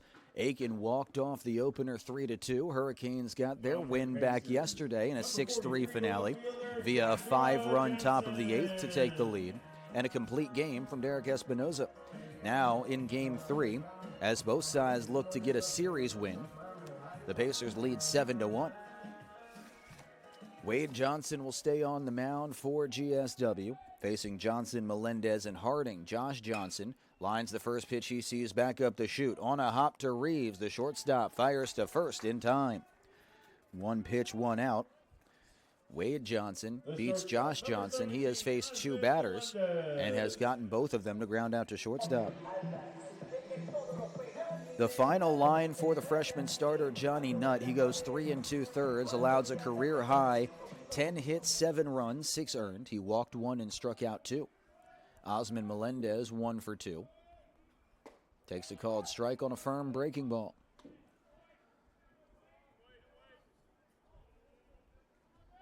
Pacers 10 hits, 8 of them singles. The 2 extra base hits, an RBI triple from Chance Jennings, a 3-run homer from Evan Harding.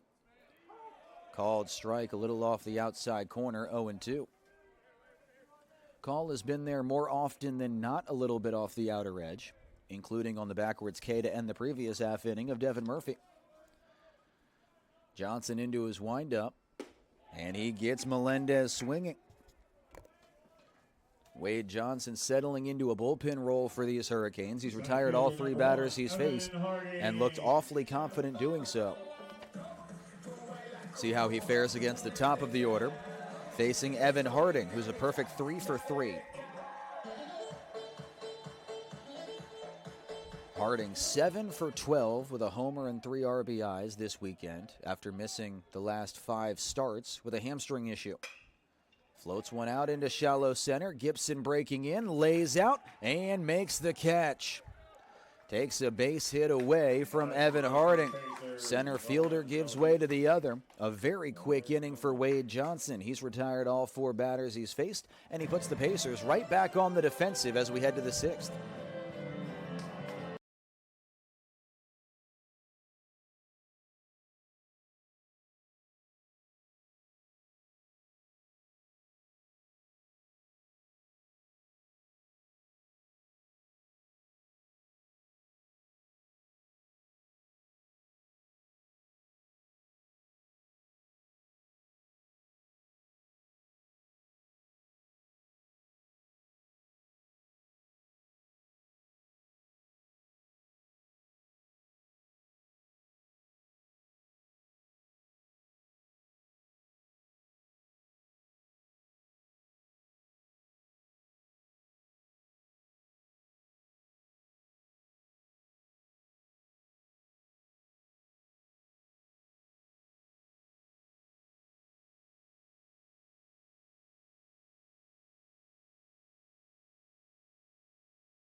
First full inning of relief for Will Eichler. Came on with 2 on and 1 out in the top of the 5th. Got back-to-back strikeouts of Kelson Johnson and Devin Murphy to keep the Pacers up by half a dozen.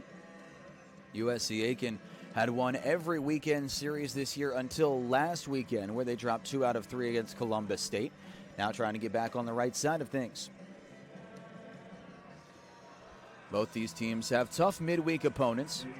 Pacers will be at home against Newberry College. The Wolves have won 4 in a row, including sweeping their conference set this past weekend. They won 2 yesterday and 1 on Friday because the SAC doesn't usually play on Sundays, so they often have Saturday doubleheaders. And they'll come into town riding a nice little win streak. That's always a fun challenge. Evan Wainman leading off the top of this 6th inning. Slices a slider back out of play. The Hurricanes will head down to West Florida. They will take on the Argonauts on back-to-back games. It's a Tuesday and a Wednesday affair, so after not playing a midweek this past week, they'll have 2 to make up for it. Wainman 0 for 1 with a walk. A little bit off the outside corner. Next weekend, the Pacers will be right back on the road. They will play USC Beaufort, who is still without a win in conference play.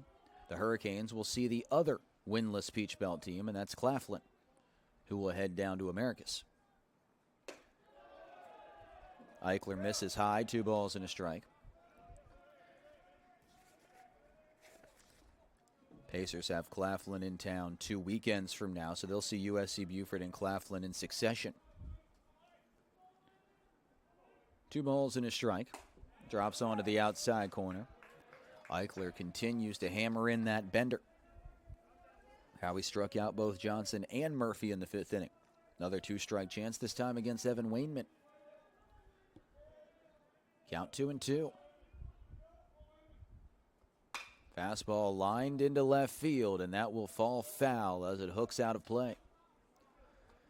Hurricanes at 15-10 overall, looking for their 4th consecutive season above 500. And trying to make the NCAA tournament for the first time since 2022.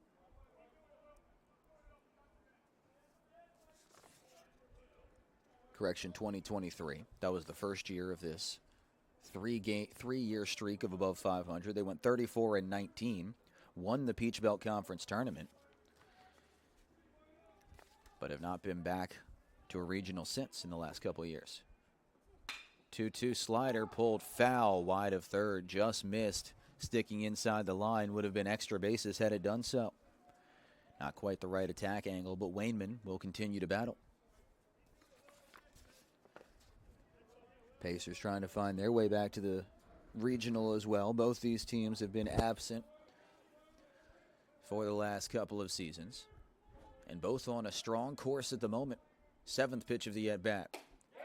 Just upstairs, did not get the call at the letters. A very near miss.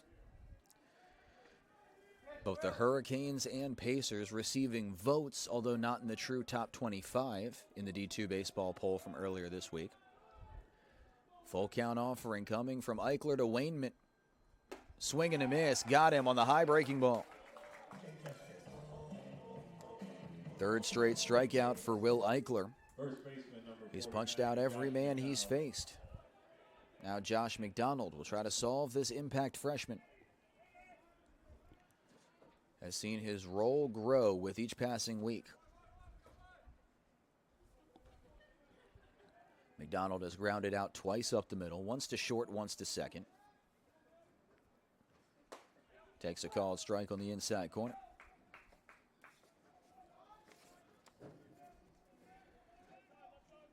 Transfer from Chattahoochee Valley Community College and was all-conference in the ACCC.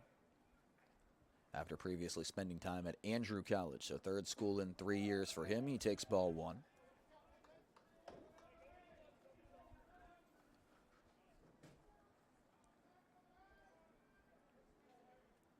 Hitting right around 300 on the year. 1 for 5 this weekend. Ball and a strike. Eichler comes home. Doesn't get the call. A little bit outside again, it appeared. A couple close looks for Eichler in this at-bat. Has McDonald ahead 2-1. Pacers just now getting a little bit of motion in their bullpen. Eichler a deep breath. Slider hit deep out to left field. Johnson going back, runs out of room, and it's out of here. Josh McDonald leaves the yard, his 4th home run of the season. It's the first earned run allowed in Eichler's career.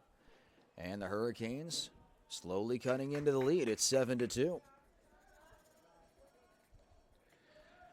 Got a hanging breaking ball that stayed up, and McDonald takes full advantage. The catcher, number 25, Edwin Melendez. Hurricanes have now scored in back-to-back innings. Eichler, who had kept hitters so off balance so far this year, got a little too predictable for McDonald. Still a 5-run advantage. Now Edwin Melendez looking to keep on moving the line down. Off the end of the bat, he fouls it away. That will get a little bit more expedience for the Pacer bullpen. Gary Herndon Brown gave you 4 one-hit innings. Brody Dunlop, just 1/3 of an inning. Eichler has now gone through a full inning himself. Popped up, foul territory, 3rd base side. Grigsby running out of room, and it's off the top of the Pacer dugout.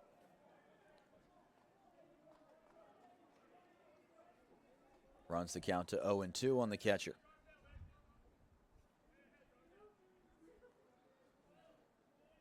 Eichler was trying to sneak the fastball past Melendez. He shot it straight up and out of play.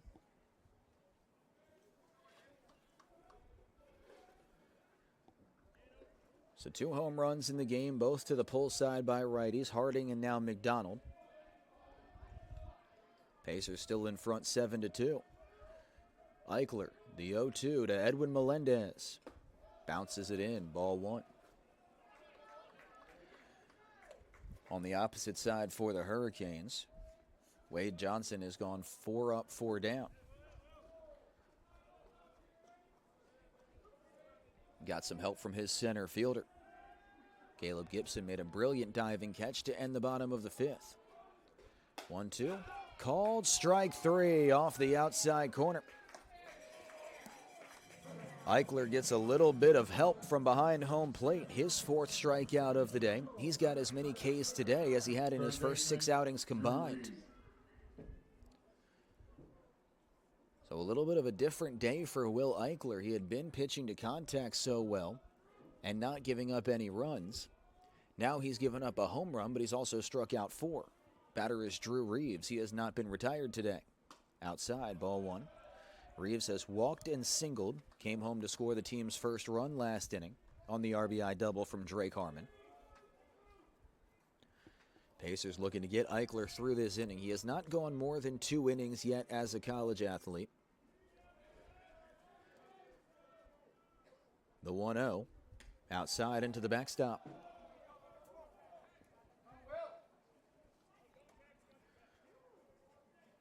Pacers maybe not quite at the point of counting outs, but certainly just trying to string as much length out of their relievers as they can, as the early advantage has netted them a bit of a cushion. Reeves ahead 2-0. Eichler lifts and deals. Called strike. Pacers will have the middle of their order, 2, 3, 4, Jennings, Diaz, and Martin, looking to get these last couple of runs back. Try to pull away a bit further from the Hurricanes, who never go away without a fight. 2-1 popped up, out of play. And as we saw yesterday, this is a team in Georgia Southwestern that can score runs in bunches. Put up a 5 spot in the 8th to get the 6-3 win last night. And did so by just continuously passing that baton on. They sent 9 men to the plate, had 4 hits and 2 walks, including a big 2 RBI knock from McDonald, who continues producing. 2-2. Tipped into the mitt, held onto by Johan Rodriguez. 6 batters, 5 strikeouts for Will Eichler. He gives up the solo homer, but punches out 3 in the inning. Pacers leading by 5, out-hitting the Hurricanes 10-5 through 6.5.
Wade Johnson back out for the Hurricanes. Second full inning of relief for him. The starter turned reliever came on with 2 outs in the 4th inning, stranded 2 men on, and then quickly retired the side in the bottom of the 5th.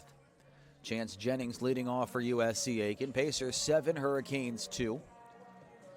A ball game that got delayed an hour 47 in terms of its start due to rain in the area has turned into a gorgeous afternoon for baseball, sitting in the low 70s with a nice breeze and a whole lot of sunshine.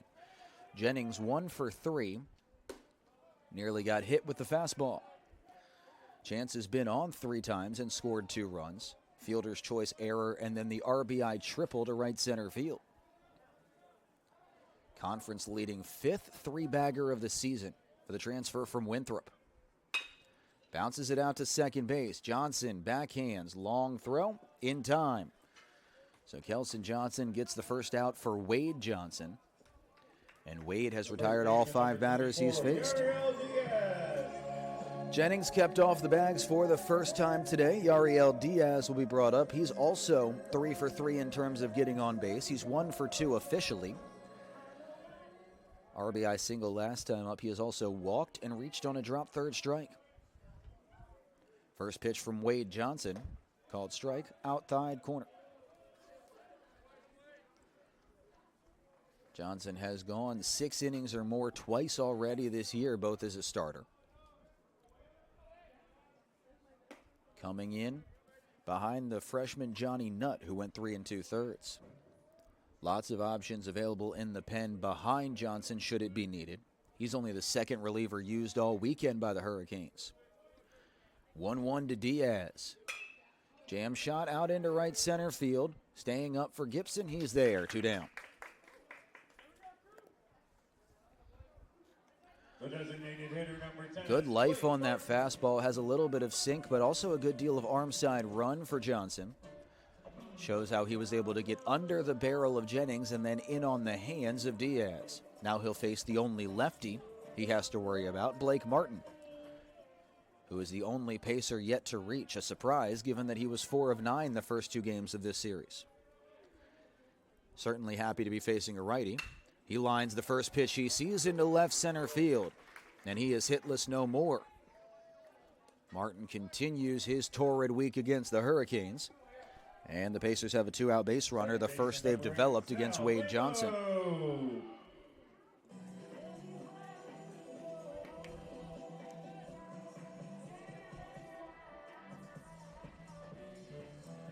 Extends the inning a little bit. Pacers looking to avoid back-to-back zeros for the first time all day. Held scoreless in the first and the fifth. Put up runs in the second, third, and fourth. Lamo gets jammed and fouls it back. Sal 1 for 3, singled and scored back in the third inning. Pacers had that 4-run second, courtesy of a 3-run home run from Evan Harding, and then a pair of errors from Reeves and Melendez that allowed Jennings to reach and then score. No balls and a strike. Johnson out of the stretch with a man aboard. Martin on the move. Slide step called a strike. Throw is on the wrong side of the base, and Martin's in safely. A quick delivery from Johnson cut down the time to home, but the throw was to the third base side of the bag. Martin slides to the backmost corner, and Blake has his first steal of the weekend. That's his 8th of the year. It's an 0-2 count now, but the Pacers have a man in scoring position. Johnson looking to strand a man out at second. In the dirt, ball 1. Kicks away from Melendez, but stays close. No advancement from Blake. Johnson looking to go 2 1/3 scoreless in relief. Hurricanes have scored 1 run in each of the last 2 innings. 1 off of Dunlop, 1 off of Eichler.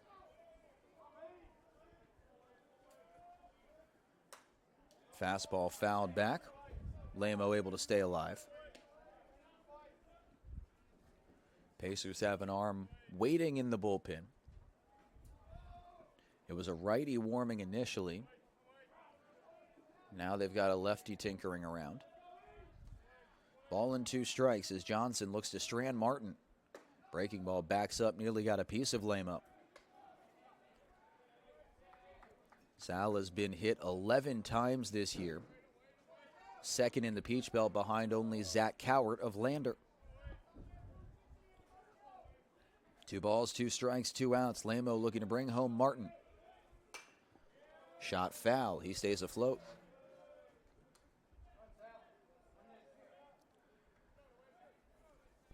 Lamo continues to fight.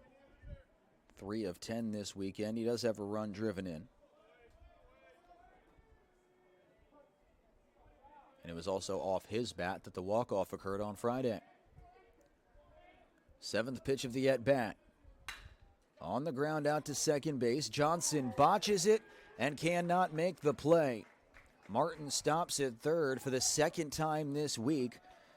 Lamo hits it right at Johnson, and Johnson commits the error. It's the team's 4th error of the afternoon, and Lamo's on for the second time.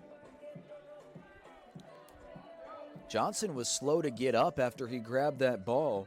Martin got a stop sign from Keith Gorman at third. If he would have kept going, he might have had a chance to score, as Johnson seemed unprepared to deal with a runner trying to advance. Nevertheless, there's men at the corners for Johan Rodriguez. He's the final man to face Wade Johnson. Runner on the move. A pump fake comes between the catcher and Lamo, who got himself to a stop between first and second, will then just jog out. That's Sal's 3rd stolen base of the day and 4th of the weekend. Continues to pack on to his lead for the team. He now has 15. 2 men in scoring position for Rodriguez. A big chance for the backstop. Hard hit out to second. Down to a knee. Johnson handles this one cleanly and ends the inning with a strong throw to first. Pacers get a pair of 2-out base runners. Martin and Lamo each aboard, and they're both left on. Pacers by 5. 3 innings to go in the final game of this weekend set.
Jacob Reeves leading off the top of the 7th here at Roberto Hernandez Stadium. Noah Adcock Howitt with you on the Peach Belt Sports Network. Pacers have allowed a run in each of the last 2 frames. Final 3 innings inbound of game number 3, the final game of this weekend set.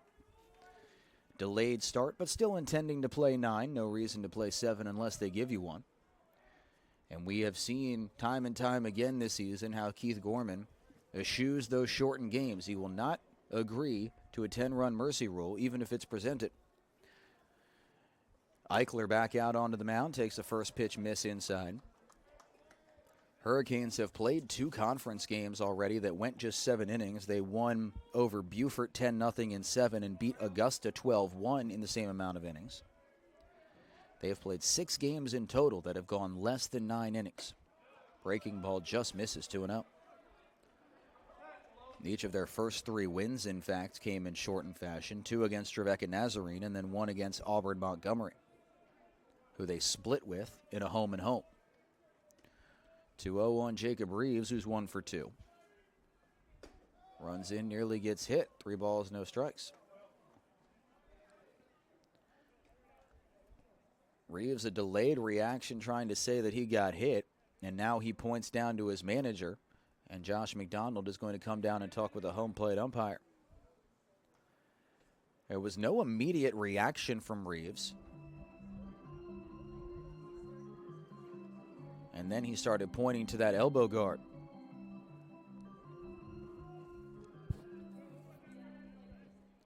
There will be no change to the call. It's simply ball 3. Righty back throwing in the pen for the Pacers. Eichler's going through an inning and 2/3. 3-0. Called strike.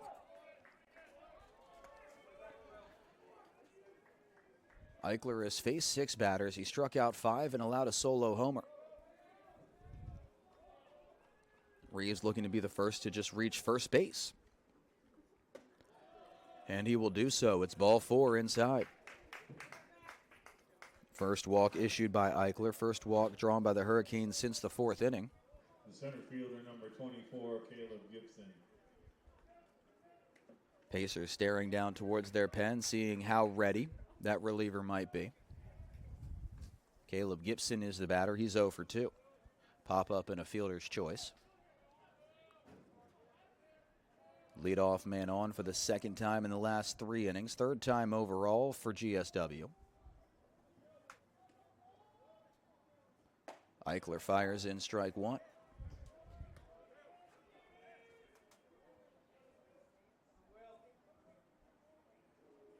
Gibson 1 for 6 in 2 games this weekend. Did not play on Friday evening.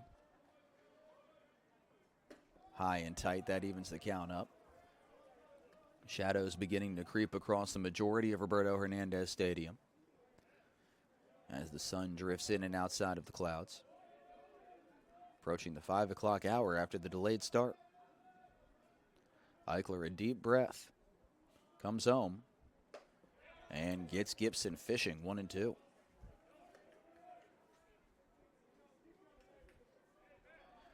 Reeves still over at first base. Attempted just one steal. The throw over on a pickoff attempt goes past the first baseman Diaz, and the throwing error is going to advance Reeves up 90 feet. No steal required. First error of the day for the Pacers. Eichler tried to catch Reeves by surprise, and he might have caught his first baseman by surprise as well. Takes away the force opportunity and the chance for a double play. Still a 2-strike count on Caleb Gibson. Eichler looks the runner back to second. Now comes home. Check swing. They will appeal. Did he go? No, says the first base umpire, who by virtue of a 3-man crew is out at second base for the moment. So not a great angle to make that call on a close one. Pacers thought he had gone around according to the naked eye. Regardless, it's a 2-2 count. Eichler, 2 checks of the runner at second. Slider popped back out of play.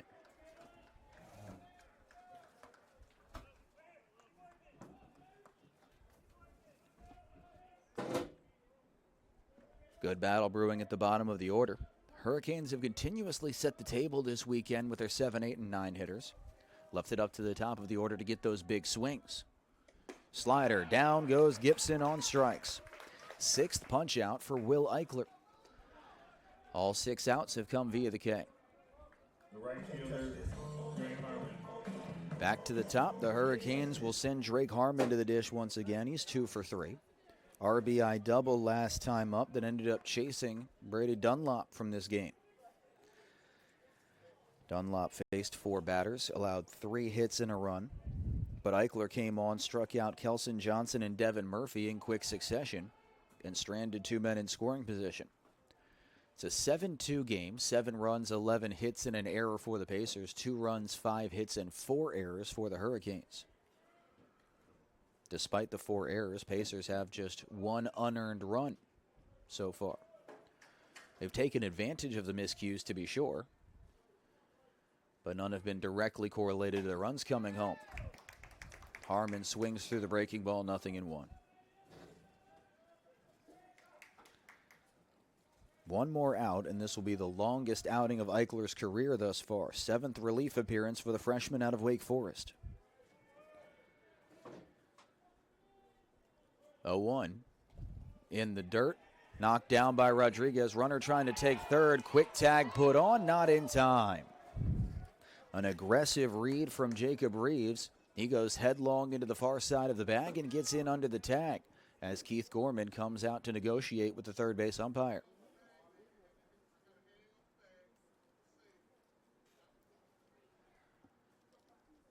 Third base umpire vocalizes why he had to call what he did.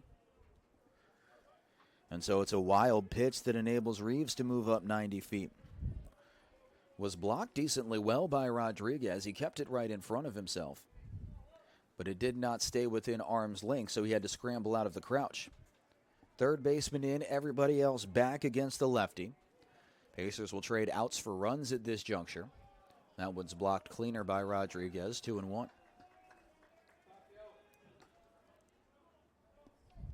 Hurricanes have scored 1 in each of the last 2 innings. Double from Harmon, home run from McDonald. Trying to chip away at this deficit. Pacers got out to a 7-0 lead after 4. Now it's 7-2. Eichler's 2-1. Lifted back foul.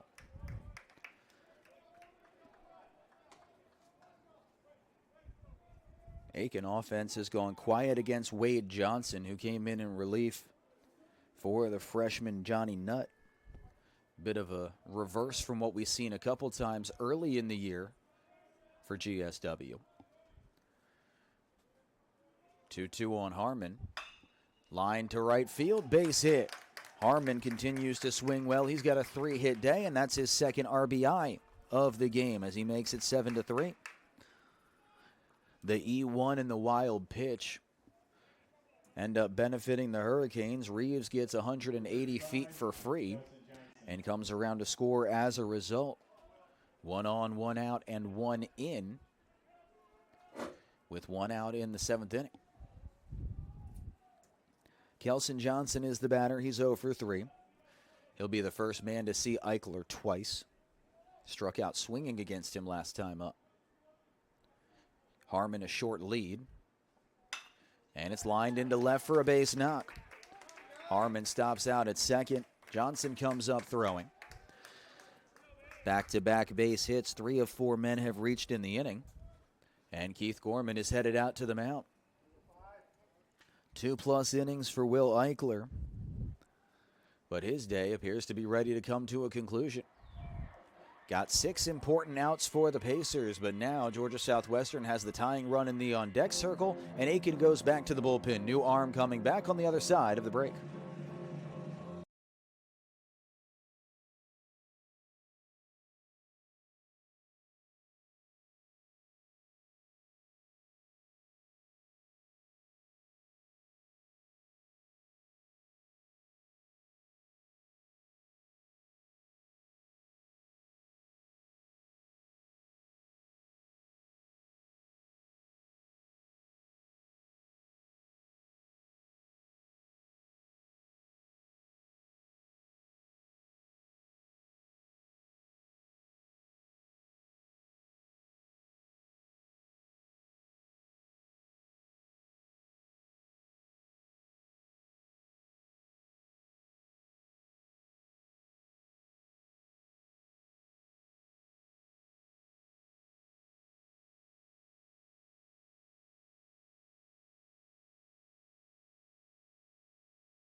Luke Norman will be the new man on the mound for the Pacers. Third reliever of the afternoon for USC Aiken. Dunlop, Eichler, and now Norman, 3 consecutive right-handers after the left-handed starter Kerry Herndon Brown was brilliant in 4 scoreless innings, allowing just 1 hit. His longest outing of the season also ended up his best, and he ended up just 3 outs short of qualifying for the win. Norman comes on, making his 8th appearance of the year, 6.23 ERA in 13 innings. Just shy of a strikeout per frame for the senior right-hander. He'll start off with Devin Murphy, 2 on and 1 out, 7-3 game, and he misses high and inside.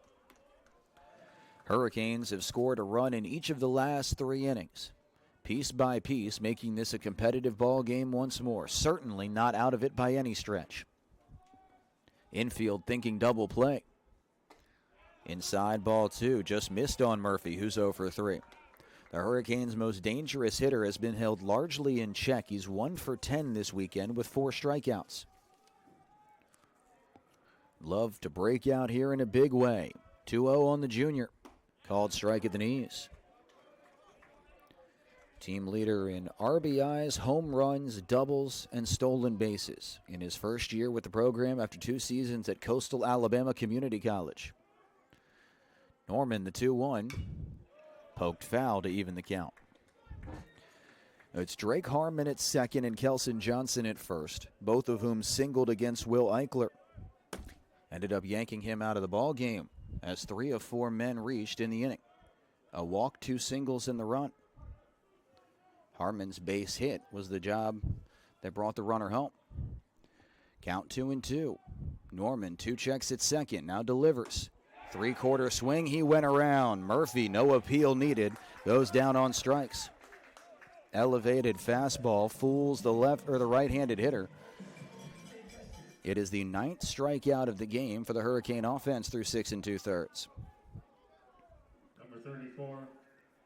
In fact, each of the last 7 outs recorded have come via the K. Now Evan Wainman looks for his first hit. Pop-up, walk, and strikeout for him.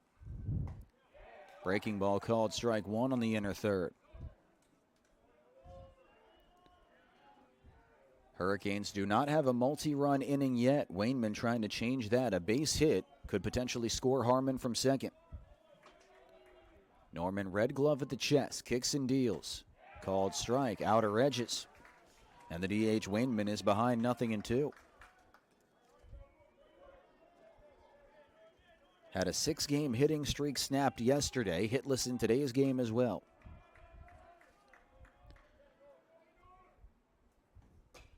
Fastball tipped out of the catcher's mitt.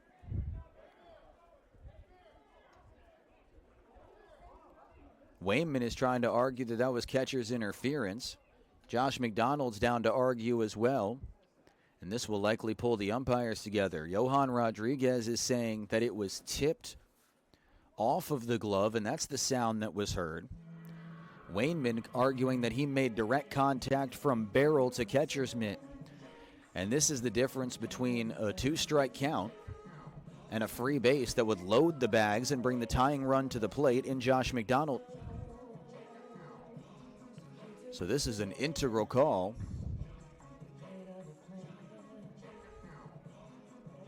And it appears they're going to stick with the original.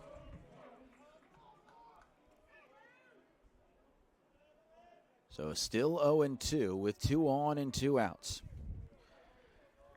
Norman looking to strand a pair. A 7-3 game in the top of the 7th. Norman comes home, misses outside.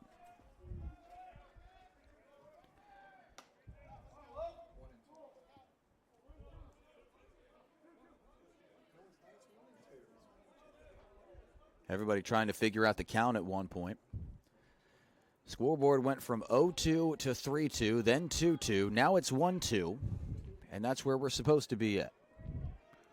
Scoreboard had it right the first time. Umpire went through a handful of different hand gestures before we got to where we started. 1-2 on the batter, Wainman. And he takes outside.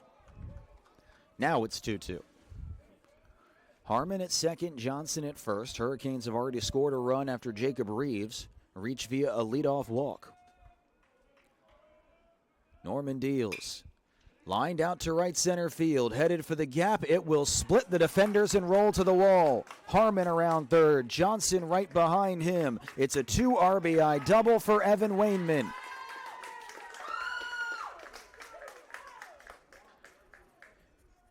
He gets the big 2-out, 2-strike swing, brings home a pair. It's a big inning for the Hurricanes, and the tying run is at the plate in the top of the 7th. 49, Josh McDonald.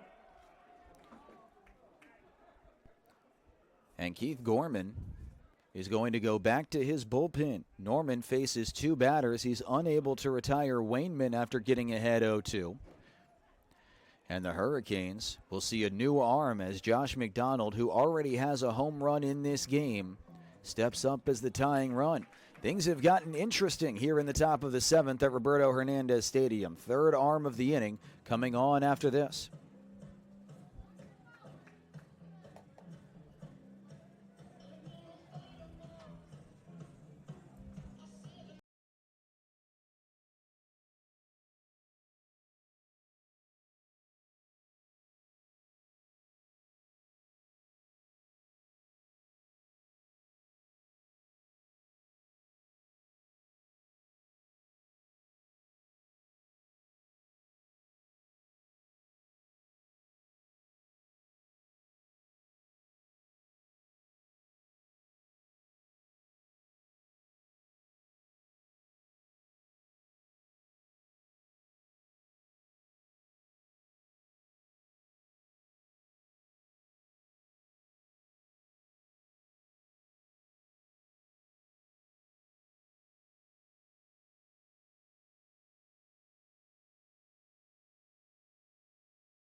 Well, a bit of a surprise, but the new arm out of the bullpen is C.J. Lincoln for the second time this weekend, and the reason that's surprising, he went 3 2/3 in relief on Friday night. Got the win, allowing 1 hit and 1 run. And so now he takes over in a different situation with a tying run at the plate against the vaunted right-handed first baseman Josh McDonald. McDonald 1 for 3 today, but the one was a long solo shot over the left field fence. For Lincoln this year, he is 3-1 with a 1.85 ERA and a save. Opponents hitting just 143 against the junior lefty. First baseman Josh McDonald. A 3-run 7th inning for Georgia Southwestern has cut a 7-2 lead into a 7-5 heart pounder. McDonald will be the 7th hitter of the inning. 3 hits, 3 runs, and a walk. Off of Eichler, Norman, and now Lincoln, the first lefty to come out of the pen. Fastball called, strike inside corner. Rubber-armed lefty out of South Aiken High School in his first year with the program. This will be his 9th appearance, and that will bring him 1 behind Dunlop for the team high. 0-1. Shot the other way on a short hop, knocked down by Diaz. Yariel races to the bag himself and brings the inning to a conclusion. Hurricanes tighten the deficit once again. It's 7-5 as we stretch here at the Burt.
Wade Johnson back out for the Hurricanes. A survival of both a hit and an error in the previous inning that he worked. He stranded 2 men on base, and so he has gone 2 1/3 scoreless in relief of Johnny Nutt. In that time, the deficit for the Hurricanes has gone from 7-0 to 7-5, trailing by just 2, and the Pacer bats looking to wake back up after they have been put to sleep by Johnson's attack as of late.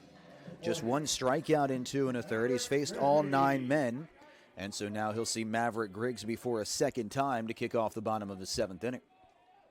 Grigsby 1 for 3, grounded out to short last time, and he rolls it foul for a strike 1. Righty beginning to throw in the bullpen for the Hurricanes. Remains to be seen exactly which righty that is. We have seen a couple different arms be up, Rem Maxwell and Cooper Sane, without coming in yet today. 0-1 to Grigsby. He chases off the outside corner. Hooks the breaking ball wide of the zone. And it does appear to be Maxwell as the next one that's tossing. Sane got up both Friday and Saturday, but has not yet thrown. Johnson ahead 0-2. Misses outside, doubled up on the breaking ball off the corner, and Grigsby adjusts well.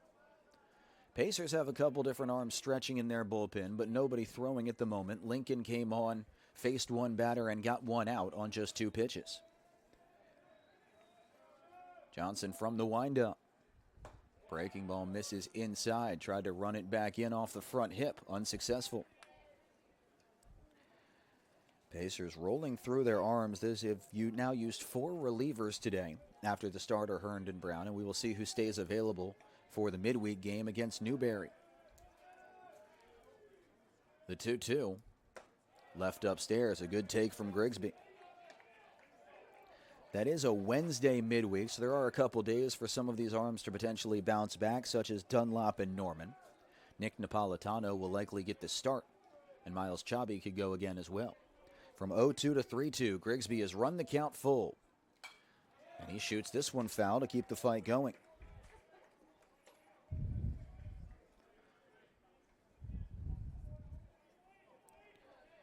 Grigsby, Johnson, and Melendez at the bottom of the Aiken order are a combined 3 for 9. Trying to make something happen in the 7th. Another 3-2 pitch. Inside ball 4, a good at bat for Grigsby, and he's on to kick off the 7th inning. First walk issued by Johnson today. And so now Wade Johnson will face Josh Johnson. Josh was beaten last time on a 6-3 putout.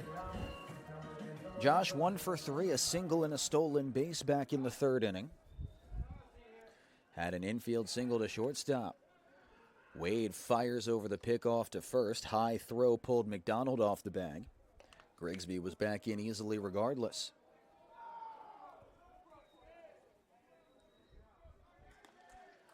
Pacers clinging to that 7-5 advantage. On the ground to short, could be 2. Reeves underhands to Kelson Johnson, over to first, double play.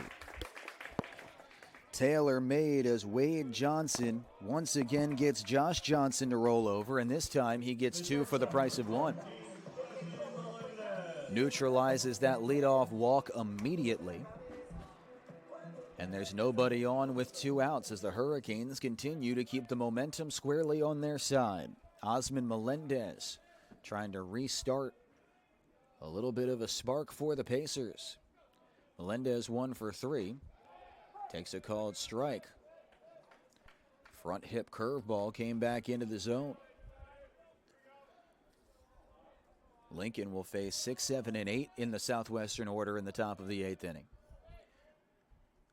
Back to the curve, this misses high. Melendez got his first hit of the weekend back in the 2nd inning off of Nutt. Came around to score 1 of 4 runs in that 2nd inning. Pacers had a 7-0 lead after 4 innings.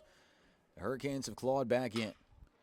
Lifted in the air out to right field. Harmon over to his right, makes the catch. It's a 1-2-3 inning for Johnson. Allows the leadoff walk, but still faces the minimum. Pacers back on the defensive, needing 6 outs to hold off the Hurricanes and pick up a series win.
Pacers at the point where they're just counting outs and they're hoping C.J. Lincoln can do what he has done so frequently this season, and that is go an extended relief outing to hold off a barnstorming offense. The Hurricanes have come thundering back from 7-0 and now trail 7-5 as we head to the top of the 8th.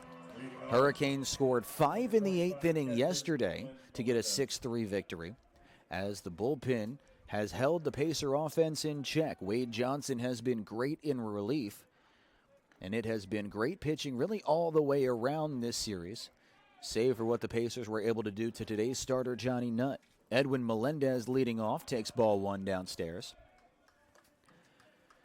And a whole lot of familiarity at this point with what C.J. Lincoln can do for the Hurricanes. Through 3 2/3 against them on Friday. Off the end of the bat, skied into right center field, a long run. Harding lays out and makes the catch. Ball was twisting down towards the grass in right center field. Harding had been playing deep, but he's able to track it down. Good speed in both right and center field. Number 15. And Melendez is retired to begin the top of the 8th inning. Drew Reeves 1 for 2. Walk, single, and strikeout for him. Also has scored a run in the 7th spot. Third baseman takes a called strike.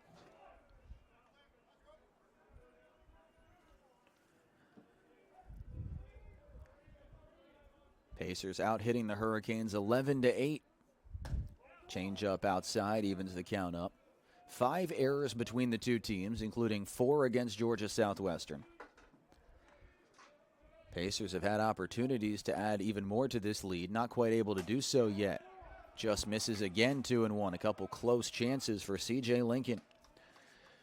The Aiken native went from Emory and Henry to USC Lancaster and now over here to the Pacers. 2-1. Inside, nearly catches the belt loops of Reeves. Tying run in the on-deck circle. And a 3-ball count for Drew Reeves to swing out of.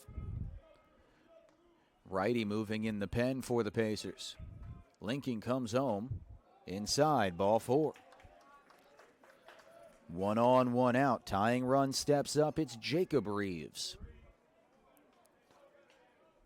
He's 1 for 2 today. Walked and scored last inning. Drew the free pass against Will Eichler. And that got the line moving as the Hurricanes sent 7 men to the plate and scored 3 to bring the game within 2 runs.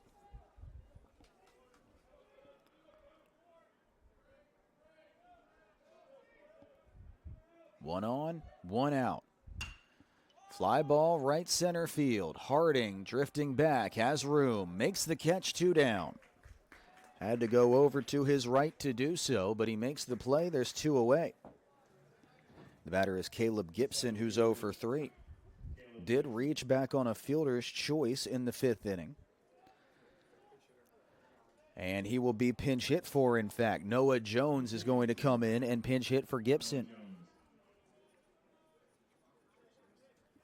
So Jones, who started on Friday night and went 1 for 4, will now step in and bat for the first time today. He did not play in yesterday's game. And he comes in a big spot. Jones hitting .317 on the year, 13 of 41 with 6 RBIs. 12 of those 13 hits have been singles, and the one hit he had on Friday was an infield single that he beat out down the third base line. First pitch swinging. Out to center field again. A busy half inning for Harding. He makes all 3 catches and gets all 3 outs. Lincoln posts another 0. He and Herndon Brown have done the legwork in this game so far for the Pacers. Johnson back on the mound. Aiken looking for one last burst of insurance.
New arm on the mound for the Hurricanes in the bottom of the 8th inning. Rem Maxwell, the redshirt senior, comes in and replaces Wade Johnson, who was great in relief. Johnson 3 1/3, 1 hit, 1 walk, and no runs. Now it's Maxwell's job to hold the deficit at 2. Noah Jones, who pinch hit for the center fielder Caleb Gibson, stays in. He takes over left field, and that moves Devin Murphy from left to center. Batter is Evan Harding. He takes Maxwell's first pitch low and outside. It's the 8th appearance of the year for Maxwell. No decisions. He has a 4.2 ERA in 15 innings. Scoreless in 3 of his 7 games. Harding underneath the high fastball, 1-1. Hurricanes will have the top of their order due up in the 9th against C.J. Lincoln.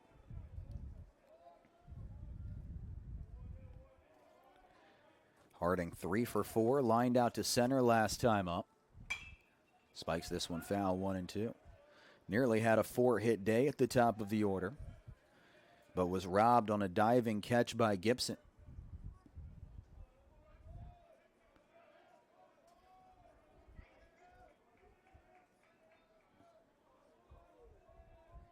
Count 1 ball and 2 strikes. Fouled off once again.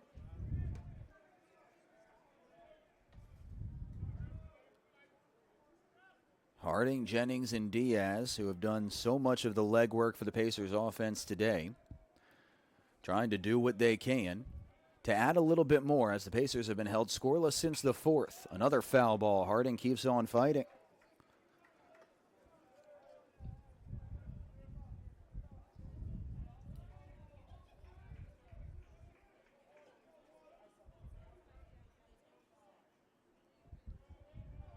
Still 1-2. Back up the middle, base hit. Harding wins the fight, finally gets a fastball center cut, and deposits it right back up the chute for a leadoff knock. A 4-hit day for him, and the leadoff man is on. Chance Jennings, who's 1 for 4, steps in.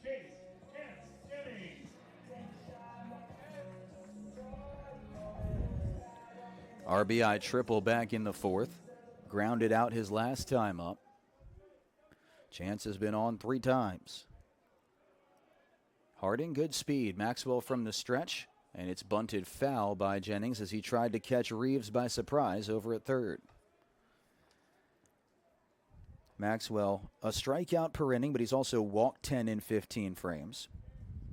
No wins, no losses, but he does have a save in his second season with the Hurricanes.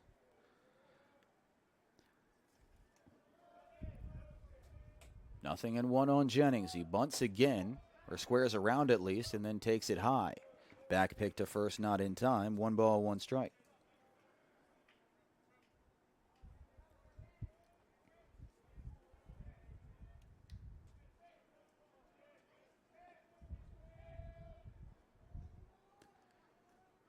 Count 1-1.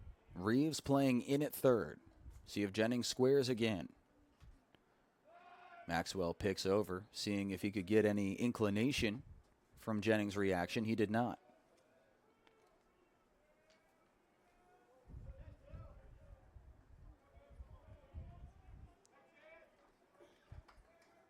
One ball and 1 strike.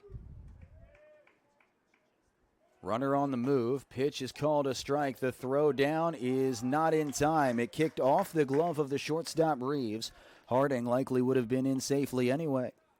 Pacers stay perfect on the bases today. They are 5 for 5 against Edwin Melendez. And it's Harding's 5th steal of the year.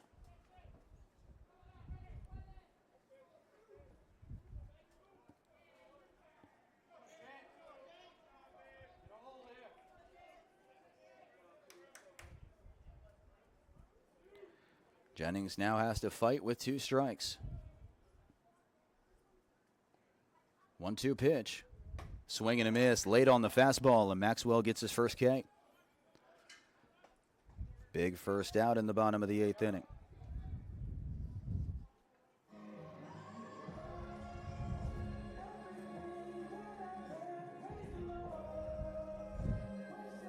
The first baseman, Yariel Diaz. Yariel Diaz is 1 for 3.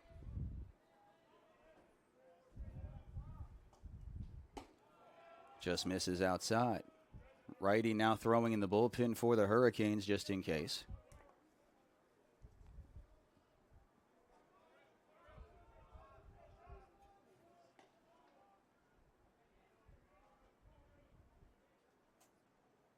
Swing and a miss. Diaz goes fishing off the outside corner. Very slow pace of play for Maxwell. Takes his time all the way through the pitch clock that he's offered.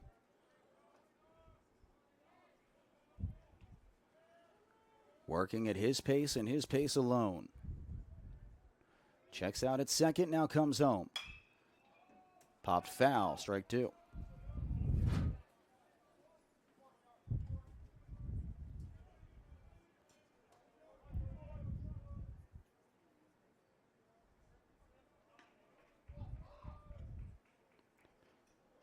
One ball and two strikes on Diaz. He has struck out already today, but did reach on the E2 via the drop third strike. Maxwell comes home. Flown out to deep left center field. Going back, and it is out of here. Had enough carry to the deepest part of the gap. Diaz leaves the yard, and that is a huge piece of insurance for the Pacers. A two-run blast for Yariel Diaz, his fourth of the season. It's 9-5 in the eighth.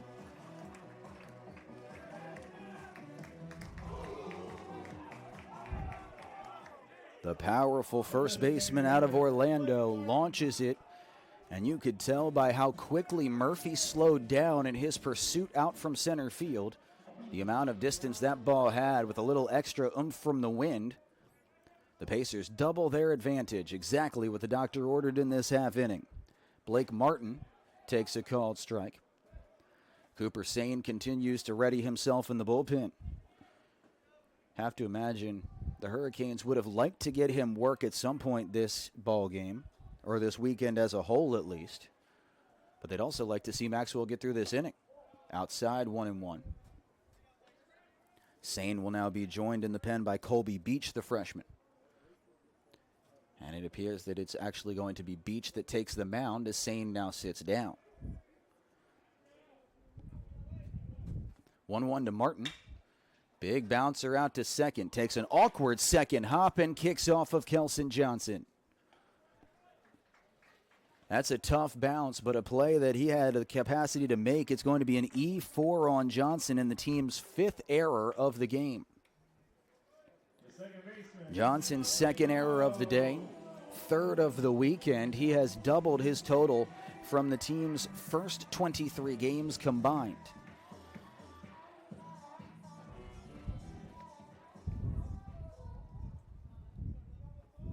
Adds an extra base runner for the Pacers. Beach continues to warm in the pen. Batter is Sal Lamo. He takes ball one. Lamo 1 for 4. He reached on an error by Johnson last time up. Has scored a run and stolen 3 bases today.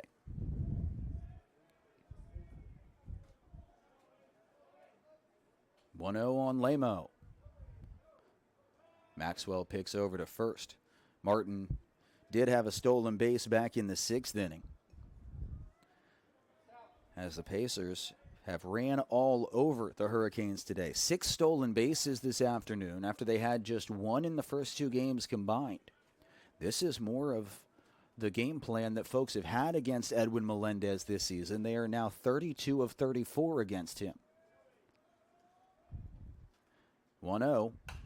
Popped foul. A big uppercut swing from Lamo.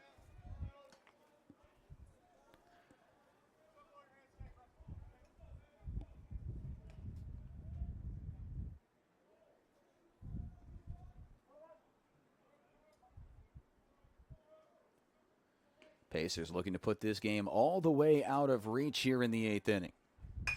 On the ground to third, backhanded by Reeves, goes to second and gets the force out. Johnson goes jogging towards the dugout and then sheepishly realizes that's only the second out. So it's a fielder's choice for Lamo. Martin's retired 2 down in the inning. And now Johan Rodriguez steps up. He's 1 for 4.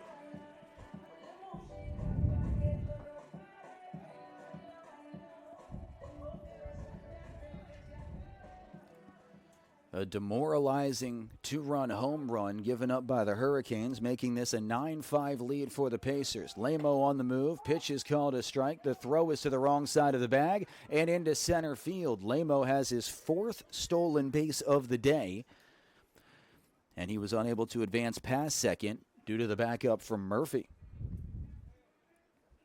Sal 5 for 5 on the bags this weekend. He's now 16 of 19 this season. I believe that puts him second in the conference, behind only Jax Yoxheimer of Columbus State, who came into the day having 23. 0-1, Rodriguez cuts through the breaking ball. And again, the Hurricanes will have the top of their order in the 9th, Harmon, Johnson, and Murphy, a lefty and then 2 righties. And it appears that it will be C.J. Lincoln back out there, looking for a 7-out save. 0-2. Low and outside.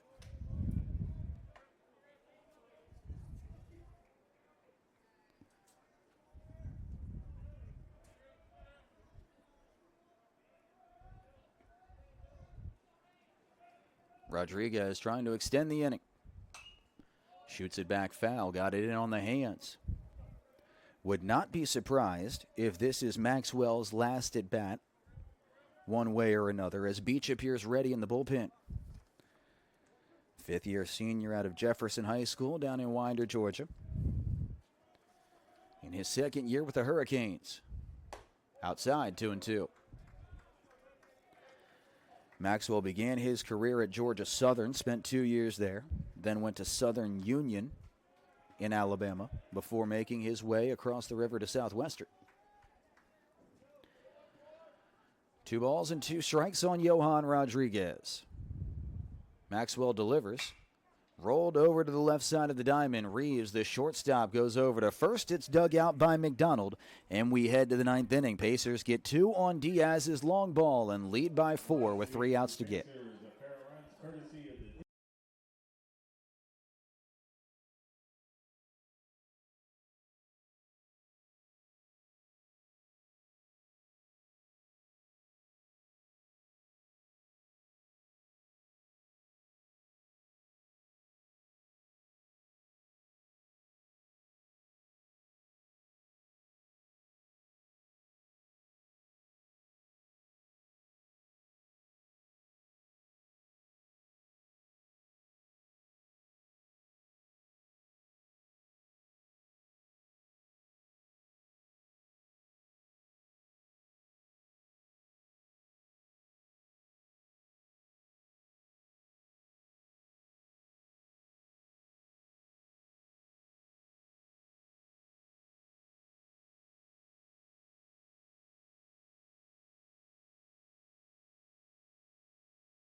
Three outs for C.J. Lincoln to get. 9-5 game in the top of the 9th. Pacers looking to take 2 out of 3 from the Hurricanes and officially confirm the weekend win. Pacers have won all but one series this year every weekend. The only loss was last weekend against Columbus State. Top of the order, going for the Hurricanes. Harmon, Johnson, and Murphy, 1, 2, and 3. Drake Harmon is 3 of 4.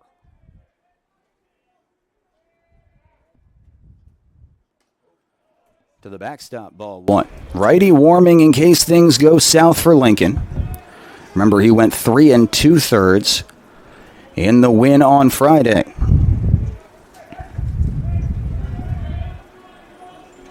Count 1-0. Called strike. Right now, Eichler in line for the win. Would be his first as a college player. The loss would be Nuts, his first as well. Slider down, 2 balls and a strike.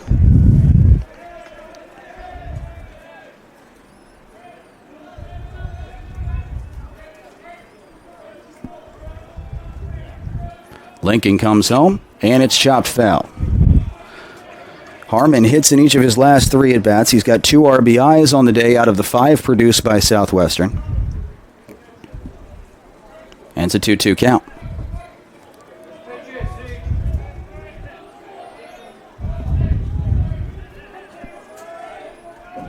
Lincoln from the stretch.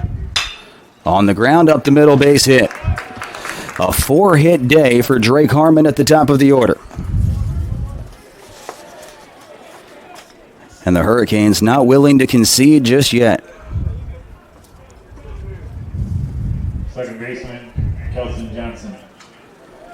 Leadoff man aboard for Kelson Johnson, who's 1 of 4.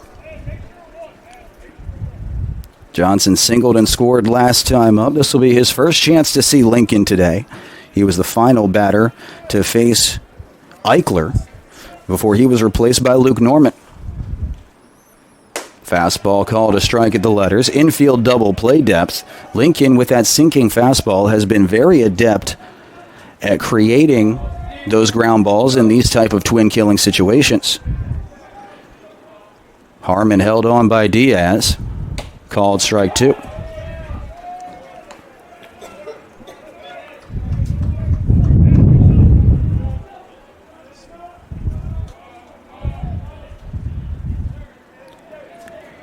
Johnson crowding the plate slightly. 0-2. Fouled off. He stays alive. Hurricanes have struck out 9 times in 8+ innings. They have not gone down swinging against Lincoln so far in the inning and a third that he has worked. 6 Ks from Eichler. 0-2. Outside. Carey Herndon Brown went 4 scoreless innings as the starter. 1 hit, 2 walks, and 2 Ks. Brady Dunlop behind him, a third of an inning. Eichler 2 innings. Norman another 1/3, and it's been Lincoln since. Fastball just downstairs. Whichever righty is throwing in the pen for the Pacers is ready.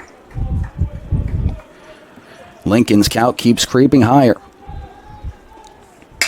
On the ground to the right side of the dirt, Lamo will go the easy way to first, get the guaranteed out. There's 1 down in the 9th inning. A wise decision. Sal was playing up the middle, understandably so, thinking about the double play. Johnson reaches out and guides that one to the right side. Sal, with all of his momentum going towards first, goes towards Diaz, makes the toss across his body. And that is the advantage you have by virtue of the 2-run home run. Diaz extending the lead from 2 to 4 runs means that you're not quite as concerned about the runner being in scoring position. First one to Devin Murphy floats in for a called strike. Murphy began the day in left field. He's now in center. One of 2 men who has not yet reached base for the Canes. He and Edwin Melendez. Called strike 2. Murphy 0 for 4 today with 2 strikeouts. 1 for 11, 5 Ks on the weekend as a whole. Pacers have kept him in check. Lincoln ahead 0-2. Outside. Pacers back here at 5 o'clock on Wednesday. The Wolves of Newberry College coming to town. And then they'll be on the road out on the coast. USC Beaufort due next. Change up just outside. Another good take from Murphy. Hurricanes have 2 at West Florida. And then we'll host Claflin for 3 before they embark on their longest road trip of the year, 8 games. 2-2. Called strike 3 at the knees. A hat trick for Murphy, a backwards K for Lincoln. And the Hurricanes are down to their final out. It rests upon the shoulders of Evan Wainman, who had a 2-run double his last time up and is 1 for 3. Canes are now in a stretch where 13 of 16 games are away from home. That 3-game set in Claflin, a rare island in the storm called strike. After the Claflin series, they'll go down to Florida for Embry-Riddle. Back-to-back road weekends in conference play, Lander and North Georgia, and then one more road midweek against Albany State. Change up low, 1-1.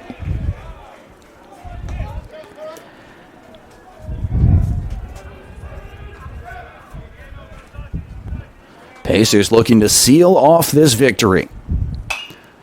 Back foul, and the Canes are down to their final strike.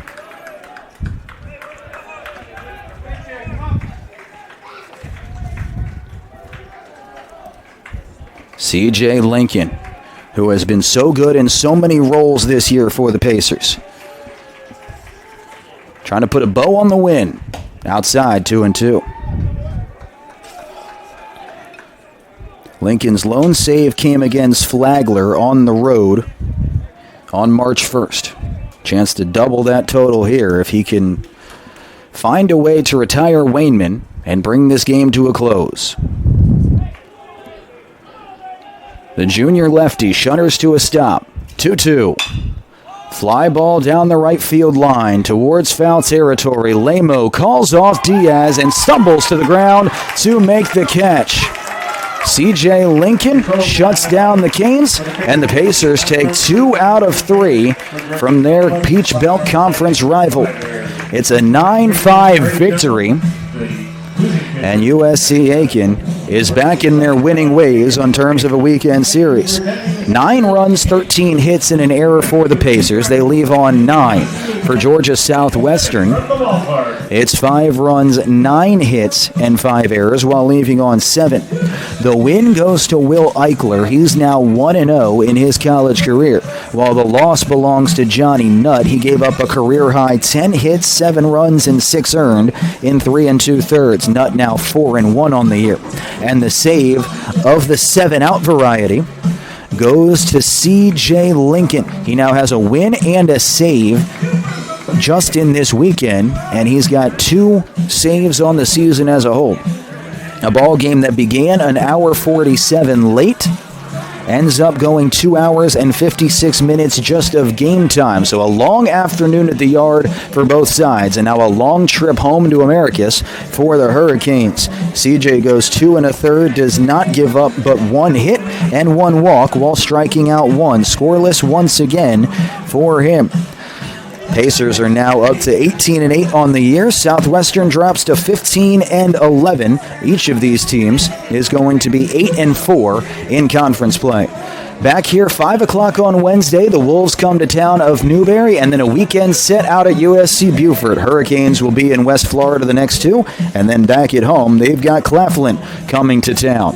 And that will do it for us here on the Peach Belt Sports Network over the course of the last 3 days. We appreciate you being along for the ride with us.